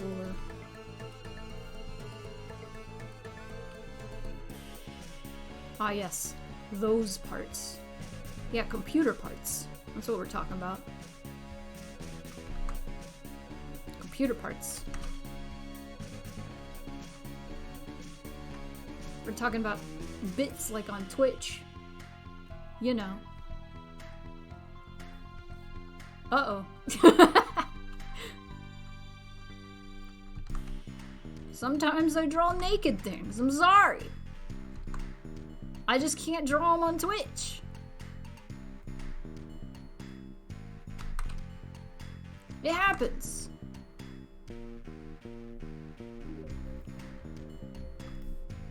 I've drawn butts on Twitch. They don't get I don't get in trouble for that. I think that's fine. Nakedness. Naked.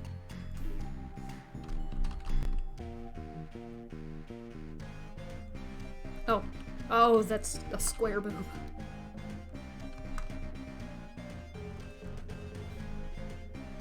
Butts. Y'all being immature. Well, yeah, but there are clothes also there. Well, not right now. She's naked. She's naked.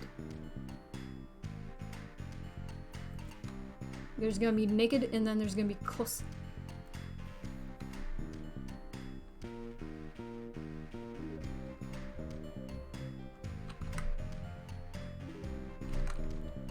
Oh, man. You ever have caffeine so powerful you feel like you can run a marathon?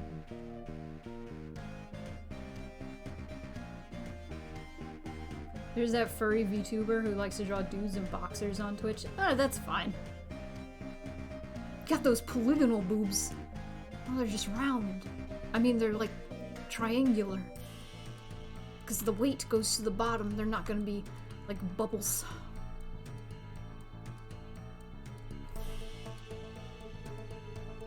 Your FA profile is full of nakedness.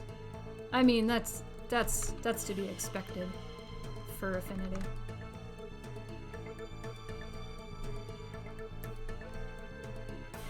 Nudity's fine. It's artistic.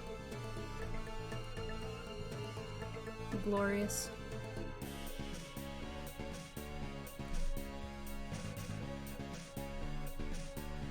Oh!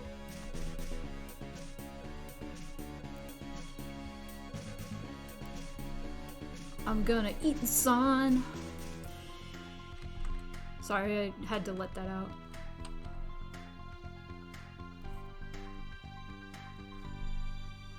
I'm gonna say it right now, before anybody gets too, like, not safe for work in the chat. My little sister is in the chat. She's 14, so can we, like, be careful about what we say? Please.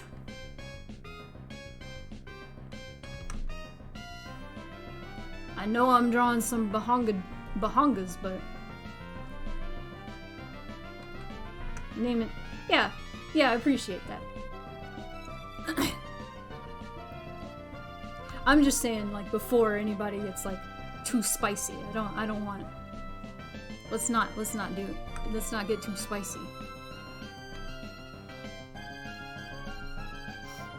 Try to keep family friendly, or at least PG-13. PG-13 is family friendly. No, it's not. You are allowed one F word in PG-13.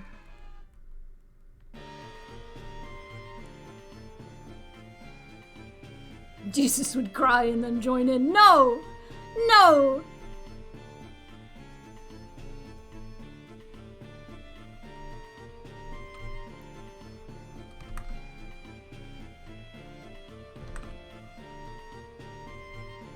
Oh, give me a belly button.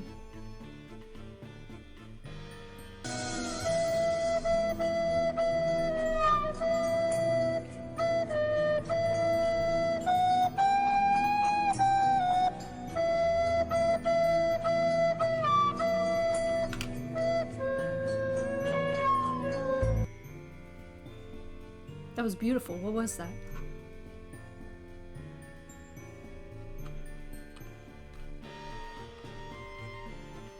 That was beautiful.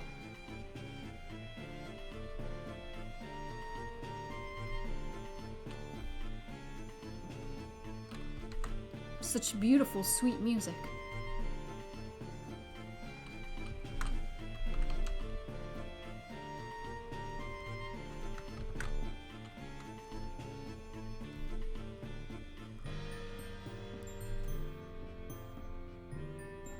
Lel.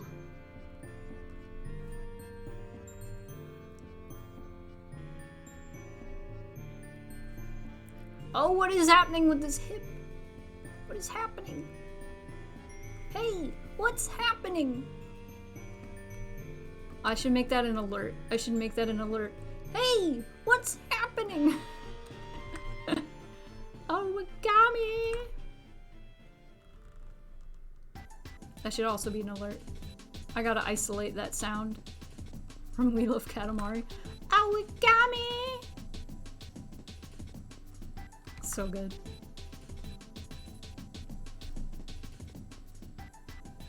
Oh.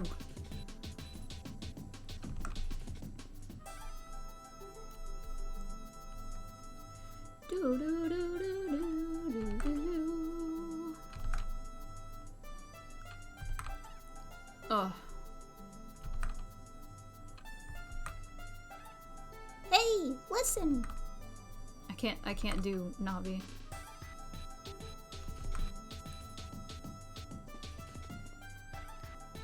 Oh, there is one where he says origami real fast. That's right. When does that happen? When they jump up and down real fast?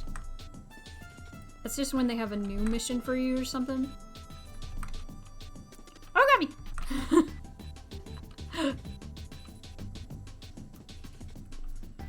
I love having meme alerts, but I love my alerts right now. Okay, especially this one. Here's a test.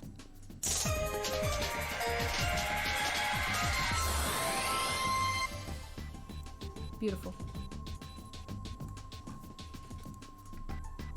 Beautiful. Amazing. Perfect.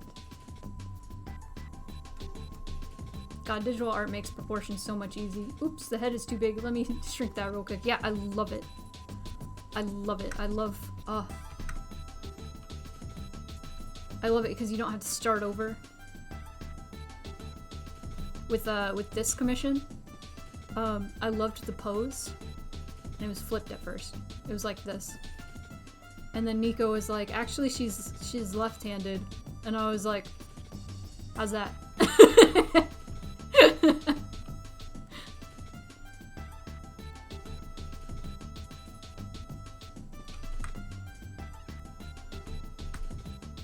Just random, they'll just jump up and down. That's weird.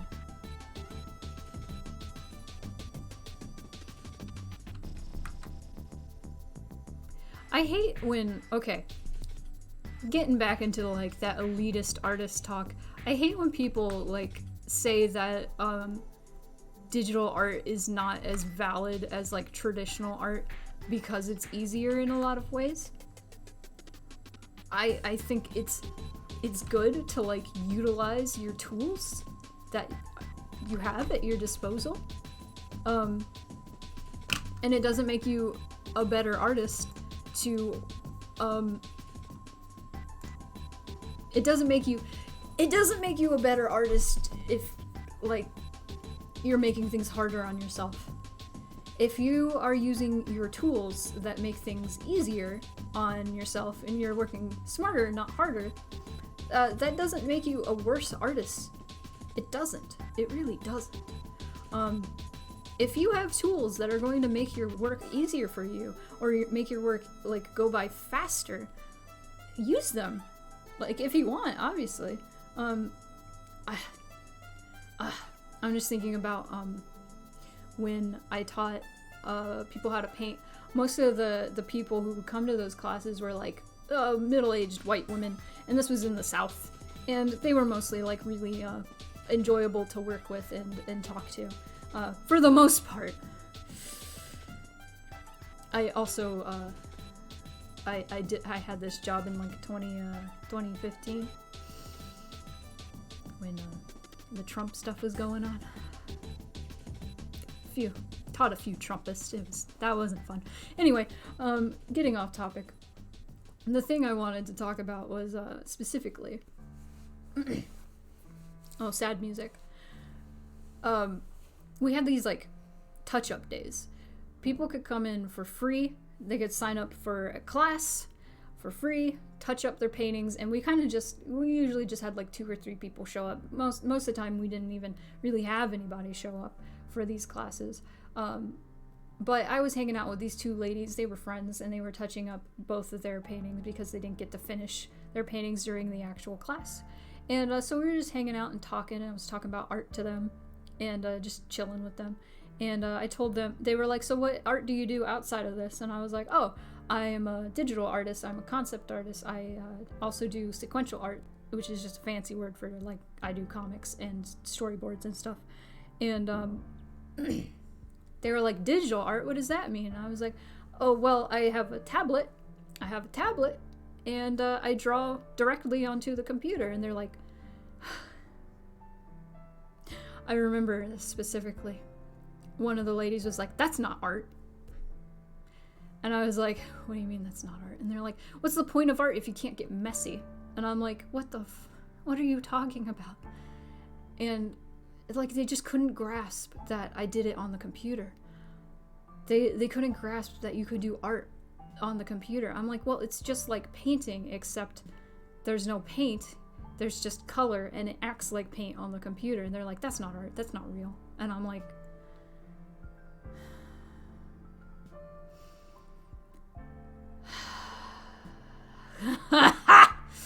oh, I hate it.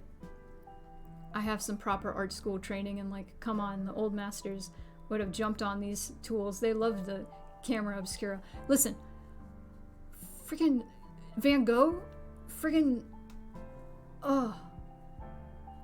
Gustav Klimt, Leonardo da Vinci. If they had Clip Studio Paint in their time, oh, they would have jumped on that. Sistine Chapel would be done in no time. Damn. Oh no, I defended myself. I was like, what do you mean? I am a real artist. Shut up. Like, playfully, obviously. And I think by the end, I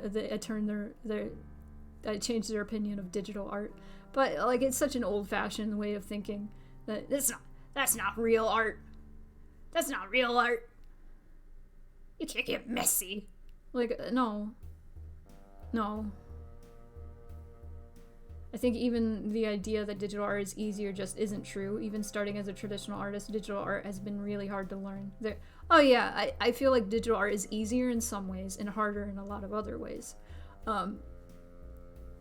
Obviously because like system crashes or Clip Studio Paint crashing and like having to transfer like your knowledge and abilities from traditional sense, from paper. Like, drawing on paper is a completely different story than drawing on a computer. Like, there are a lot more tools, but you still have to learn how to use them properly. And yeah, like, painting in real life is a completely different animal than painting on digital. It's not the same. It's not nearly the same. And it feels like, the thing with traditional art is you can actually, like, feel the paint. You can feel, like, the paper. Digital art, it doesn't translate as well, you know? Something about painting I learned, because I painted for a while, is you can, like, feel how much your brush is loaded and feel, like, how you need to, like, feel when you need to reload your brush and that kind of deal. You don't need that in digital art, first of all, and that, like, you don't feel the paint. That's not a thing that you can do. Yeah. Oh, arm. Stop it. Stop it. What we got? I'm checking my...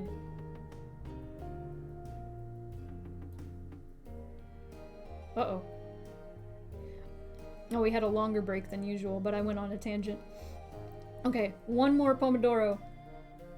One more Pomodoro. And then... Meaning we have 25 minutes left of the stream. Let's make use of our time. Wait, I can just put a reference under my painting and trace over it? Sign me up! Probably Leonardo. Oh, yeah. Sorry I had to work in the public during that. Working retail during the pandemic in a rural area was not fun. Oh, yeah, I also worked at Target during that time. Oh, boy. Oh, boy. Okay, let me get back to art time. Oh, this is looking nice. I didn't look at this for a while, and I'm liking this. This is real good. Thank you for giving me this opportunity to draw this dragon lady again, Friar. Very excited. Let me close these. Do not. Alright. And now let's continue on with red. Got it. Maybe we will finish this line art. We will see. We shall see.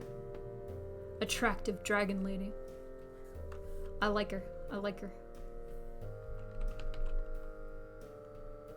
Real set of badonkers. I'm sorry, I'll stop. I just like saying badonkers. It's fun. Thank you for accepting to draw her again. I love your character ideas. I love your scorpion. I love your robot shark. I love your magma dragon lady with 4 arms. I love her. Love her. Love that stuff.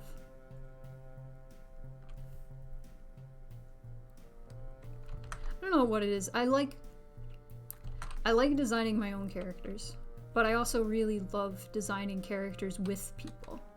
Like, if somebody has a cool idea, I can see it very clearly in my head, and I'm like, okay.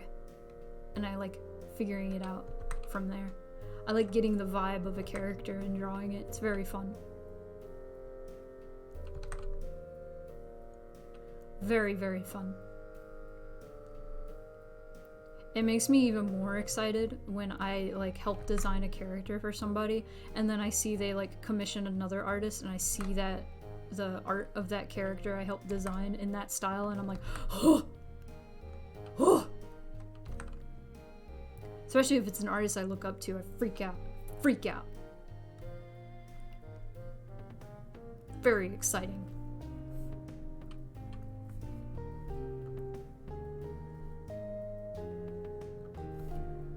What have we got? What have we got? Oh, hang on. Let me...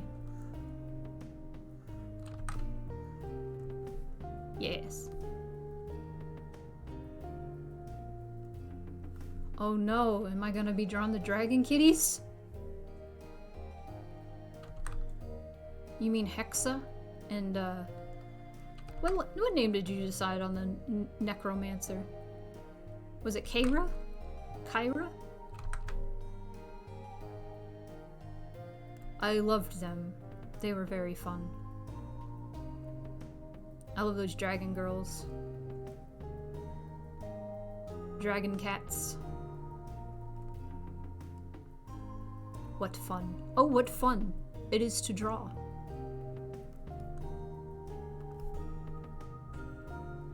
The Dragon Girls.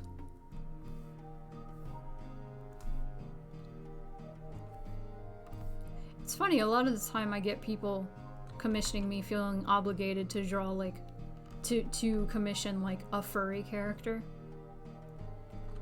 And, like, well, yeah, sure, like, what I mainly draw is furries nowadays. Because I feel like that's most of, like, who commissions me is furries. Before I drew furries, all I drew was people. I do draw a whole lot of characters that aren't furry, or only partially furry. Like, here we go, here's Red. Red has a Tanuki tail, that's about it. That's about it! And ears. Not necessarily a furry character. Still a people.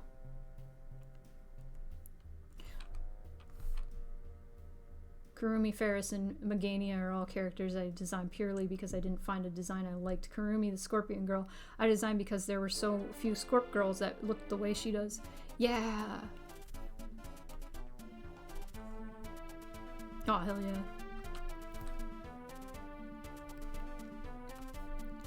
I feel that with, like, character design. I feel like there are a few... There has to have been, like, a few characters I've designed specifically because I hadn't seen that design before. Recently I updated my character Noel's wings to be, like, dragon, but also, like, bug wings at the same time, and that's really exciting. I've never seen something like that done before.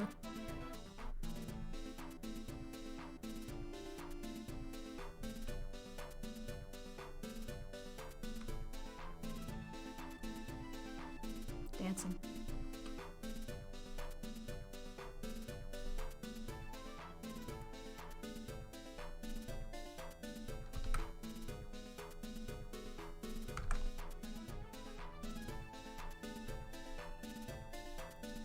It's like the Dragon Kitties because it's like a kitty but more dragony.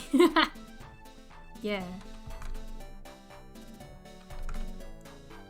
Da, da, da, da, da, da, da, da. This makes me want to play Destiny. Which I haven't played a whole lot of, but it's fun. What I've played.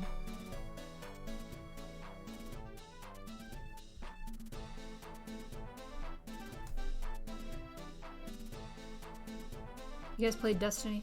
It's so fun. It takes me a bit to get into shooters.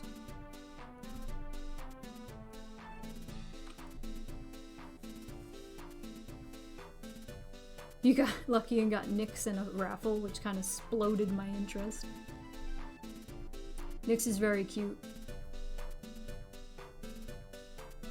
Ferris, I just really wanted a robot character and a shark character, so I combined the two into one character.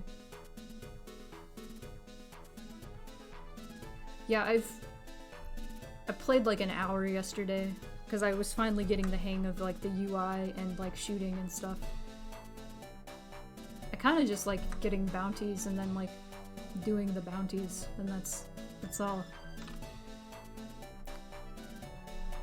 I entered like a campaign and then I got frustrated because I'm bad at playing the game still.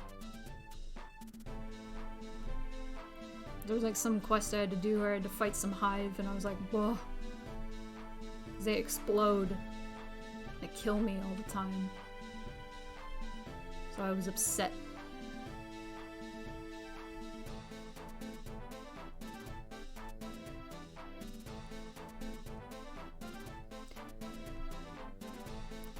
Yeah, this is Rasputin in the sound font of the Sandstorm in Pokemon Ruby and Sapphire.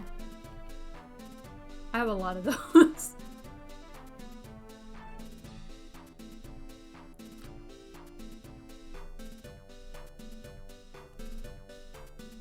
Oh, eye twitching. Too much caffeine. Don't be like me. This high brew, cold brew coffee is powerful. I do not think I will partake in it again.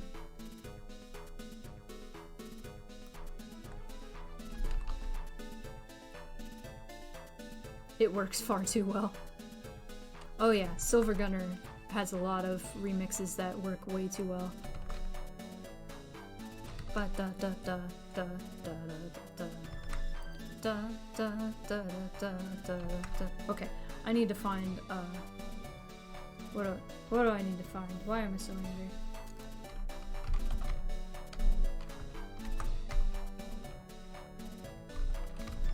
Oh, I don't think I have it. Ah. I had a remix of All-Star, but it was done in the Doki Doki Literature sound font, and it was great.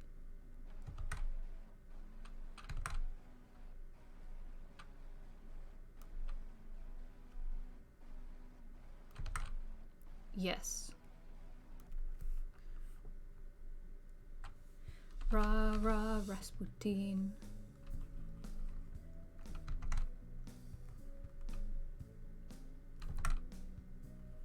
Oh. I don't know how to draw. I don't know how to draw. Why did y'all come here? I don't know how to draw. Lordy.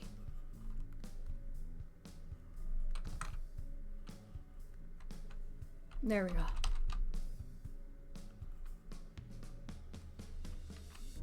Easy way out. Easy way out. Burr, burr, burr.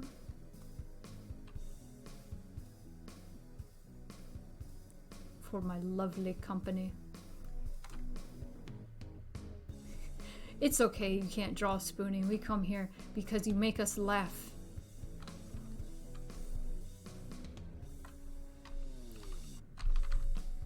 We don't come for the art, we come for the laughs.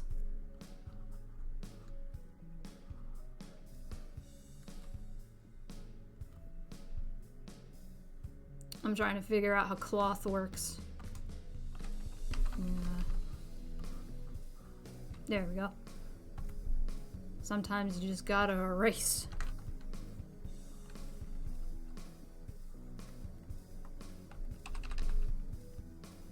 Kick, punch, it's all in the mind. I don't know why that's in my head now. Sometimes Chop Master Onion just enters my head.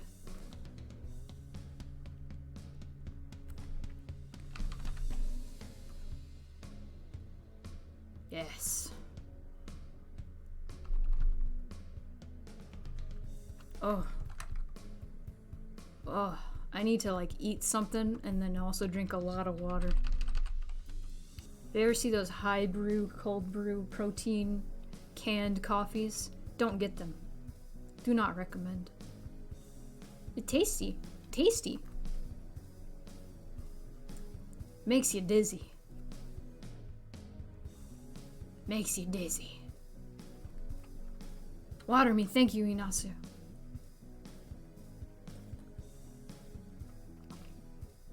I'm sorry, I keep complaining about the caffeine.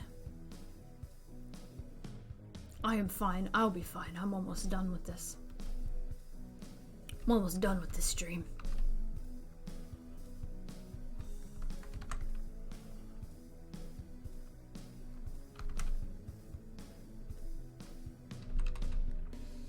Yeah.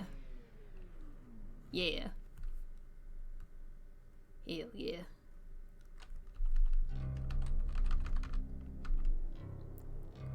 Face. I always save the face for last. As I've said before, the face is my dessert. Whoa. Excuse me. I'm gonna flip the face, because that's easier.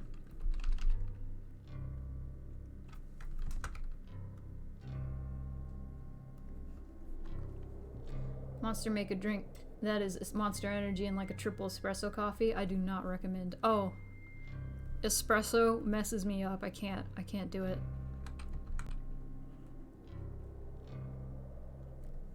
Cannot do it.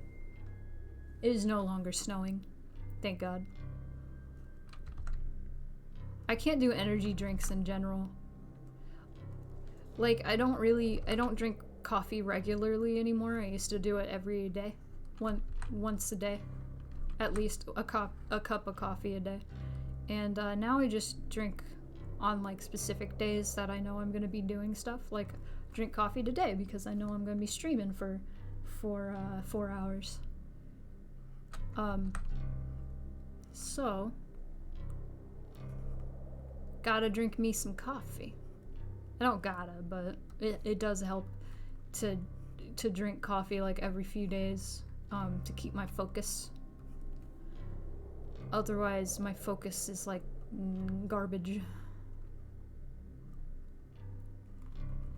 Because caffeine, as long as you're not going crazy, can help symptoms of ADHD. It's not the same for everyone. It's not the same for sure for everyone.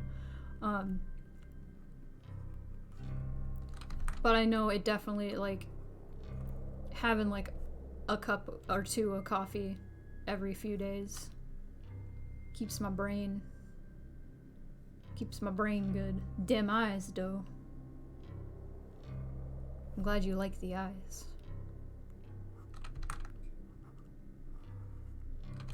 Oh man.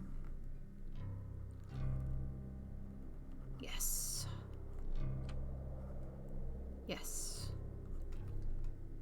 Man, some days I really miss doing comics, and I'm kind of wondering if I should start offering comics as like a commission thing. It's just harder to price comics.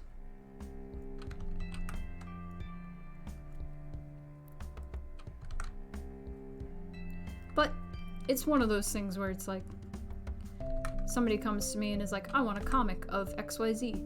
I can be like, alright, what's your budget? And then they name their budget and I'll say, okay, this is what I can do for you. And they're like, okay.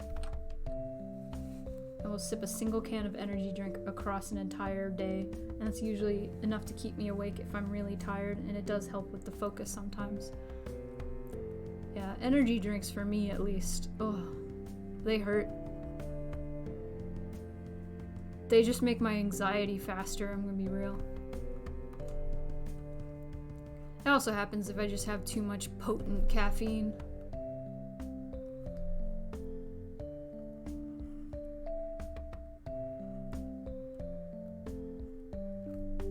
Really, what helps keep my energy up is just sleeping. Sleeping and having, like, good food. Healthy food. And exercising semi-regularly. Even if it's just, like, you know, jumping jacks, some squats. Nothing, like, hyper-intensive.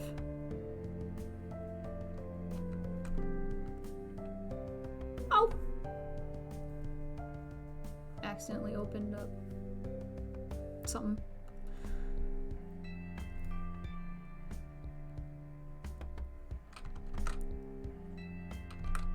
Ooh! Shoo-wee!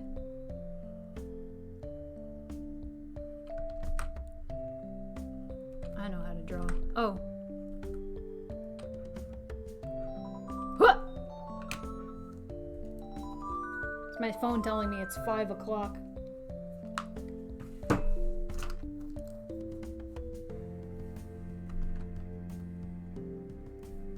Happy 5 o'clock, everyone.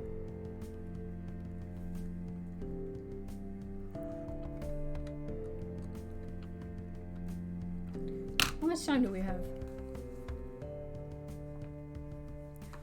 7 minutes. Do you think I can finish this line art in 7 minutes? Bet. Bet.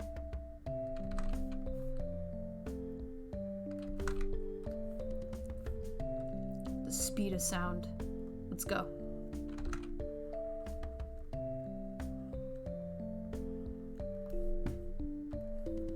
Maybe not 7 minutes, but I do want to finish this line art before we log off today.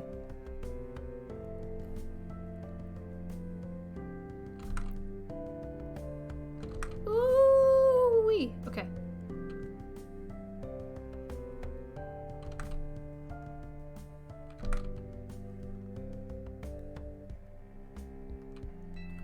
There we go.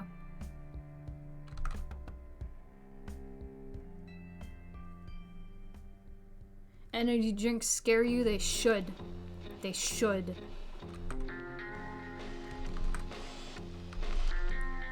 Gosh, I know, I've heard of like kids, like young kids, like 11-year-old kids that drink coffee, and I'm like, what? Stop! Stop drinking coffee.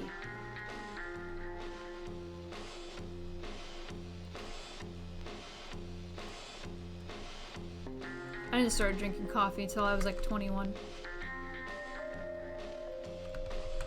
Actually, no, I think I was like 23. I don't know, it was like 2014 that I started drinking coffee regularly.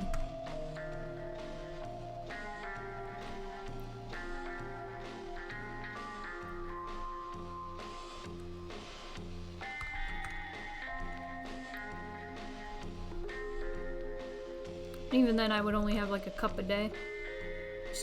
Not that bad. I've heard too many people like, oh, I have to have a whole pot. I'm like, no! No! When I have a whole pot, it's a whole, it's like 2 cups. Because my coffee pot is small. Because it's just for me. Mostly just for me. When I got it, it was just for me. Oh, you were one of those 11-year-olds drinking coffee? Don't do that. I mean, it's too late now. Any 11-year-olds out there, don't drink coffee.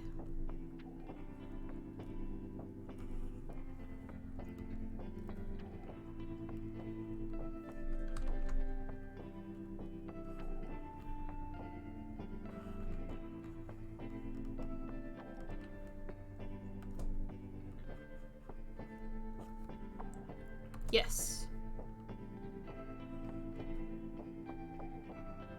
Hats. Ear.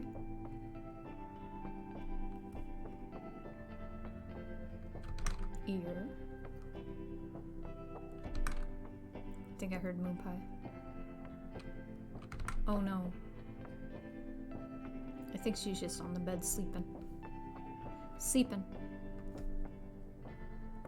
Oh, I twitch. Ooh.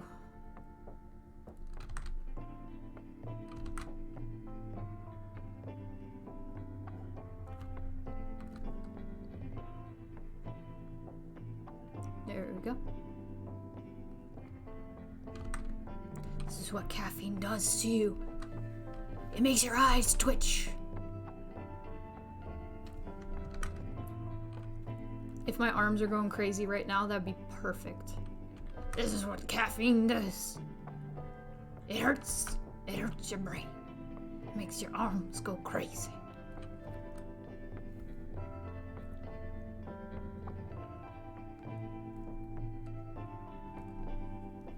Oh, I might do it. I might do it.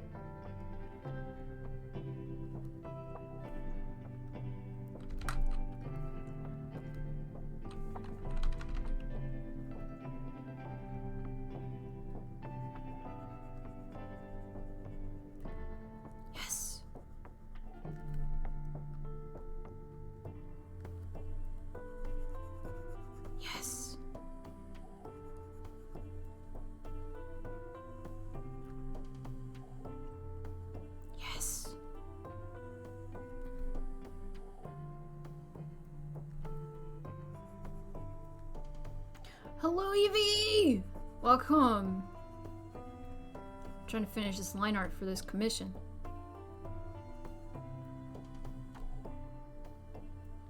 We're at the 4-hour mark for this stream, so we're about to wrap up. But Saturday, I'm gonna be streaming Silent Hill 2.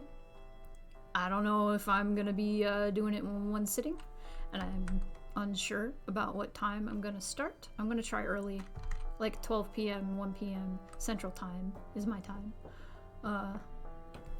We shall see. We shall see. But if I decide preemptively to break it up, I might start later so we can have spooky late game time. And that'll be fun. Doing a game jam this weekend, might try to live stream the whole thing. Oh, nice.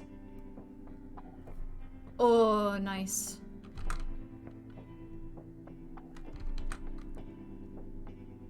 Maybe after my stream, I can send people your way on Saturday. That would be real cool.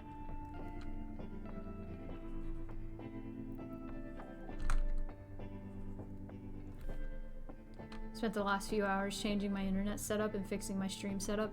Nice!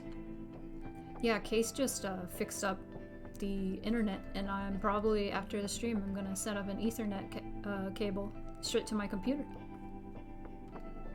Oh, yes. I can fix the tiny details.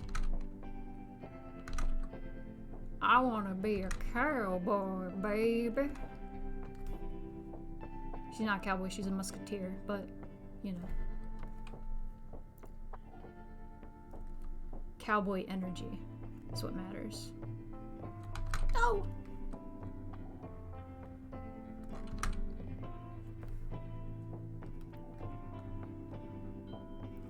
I did it. I did it. I finished the line art in, well, you know what? I'm gonna touch it up a little bit, but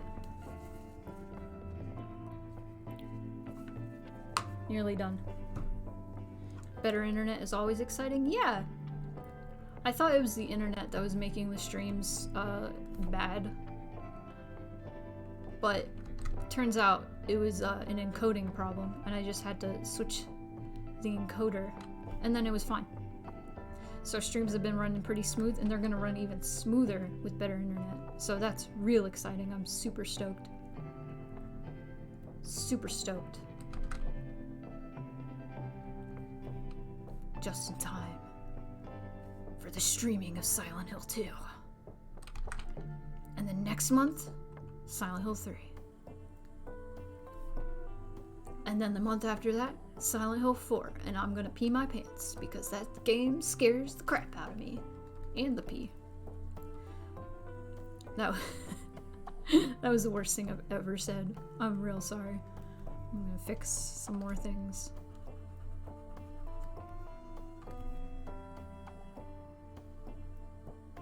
Evie, didn't you say the only Silent Hill you've ever played was the first one? Cause, the third one is real good. I don't know if you'll be able to catch the second one. Maybe you can catch the VOD. Second one's real good. It's just real emotional. At least for me. Real good. Love the second one.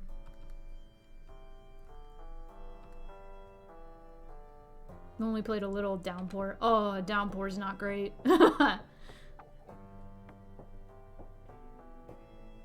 I have not played PT, actually. I was too afraid. PT had really good horror, but it was like, it was too much for me. I watched my brother play a little bit of it, and I remember he had the jump scare where, Lisa, I think is her name, grabs you and then turns you around. And it scared me so much. I remember going, "Oh, Jesus!" And what you guys have seen me during streams. When I get scared, I don't do that. When I get scared, I go, "Oh!" There were a few times, this last time I played Silent Hill 2, that I went, "Oh, Jesus." Or I went, "Oh!" Oh yeah, no, that's scary. That's scary. Ooh. There's that one shot where you see, I guess it's Lisa down the hallway, or you just see that dark figure down the hallway, and you can't see any features on them at all. And then as soon as you like walk into the hallway, the lights go out.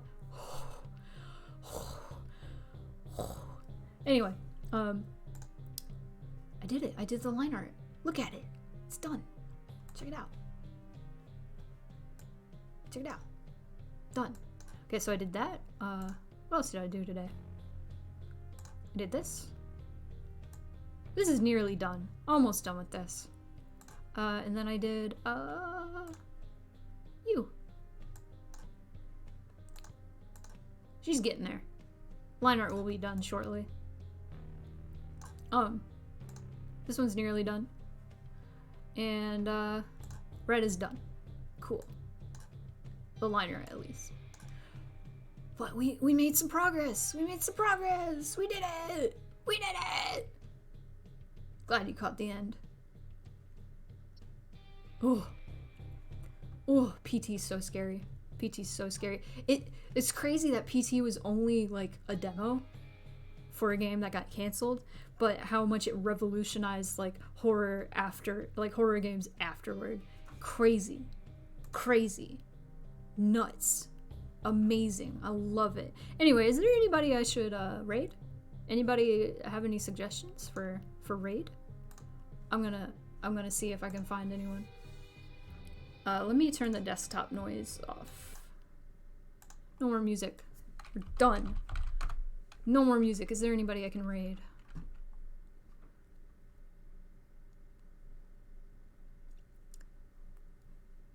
Oh, loud. Okay. Balp's playing Tower Unite. Master Gir's playing Portal 2. Portal 2's been out 10 years. Can you believe it? You guys want to watch Minecraft? Have a good night. You too, Ratchet X. Thanks for coming. It's always a delight seeing you here. But thank you, Fryer, for the subscription. Thank you, Inasu, for the gift sub. What else we got? Actually, let's turn the music back on. Got Silent Hill 2 music. Also, thank you for the follow, Fryer. And thank you for the resub, Rainbow Dynasty. And thank you, Cal, who's no longer here, for the $2 to get us to 69. Excellent. And I think we'll just end. We don't need to raid anybody. Nobody I know is online right now. I think no personally. But let's have a good day today. I'm gonna drink some water, probably have a snack. You did the things? Nice. You did do the things. I appreciate that a lot. Appreciate you all. I will see you all Saturday, hopefully, for that Silent Hill 2 stream. Unless you're a weenie. If you're a weenie, don't show up. If you're scared, don't show up. It's gonna be scary. It's a horror game, and if you don't like heavy games, because it's real heavy, I would not be offended if you didn't show up. But if you like that emotional roller coaster, come on in. Come on in. You're a weenie. Don't come in. Unless you want to be brave. Unless you want to be brave, go for it. But I will not be offended if you don't show up because you don't want to experience a scary or emotional game. It's more emotional than scary, I'm going to say. But I did jump a lot when I played it. It's very good. Anyway, thank you for coming, Sammy. Thank you for coming, Fryer. Thank you for coming, Megadork. You won't be there? That's fine. Y'all are good. Once I'm done with Silent Hill 1 through 4, we can figure out what other games to play. I'm just loving like marathoning it and people who love Silent Hill as well finding me. It's a lot of fun. I love it. I love finding fellow Silent Hill nerds. It's great. Anyway, let's end the workday. I'm gonna go get a snack. Have a great day, everybody.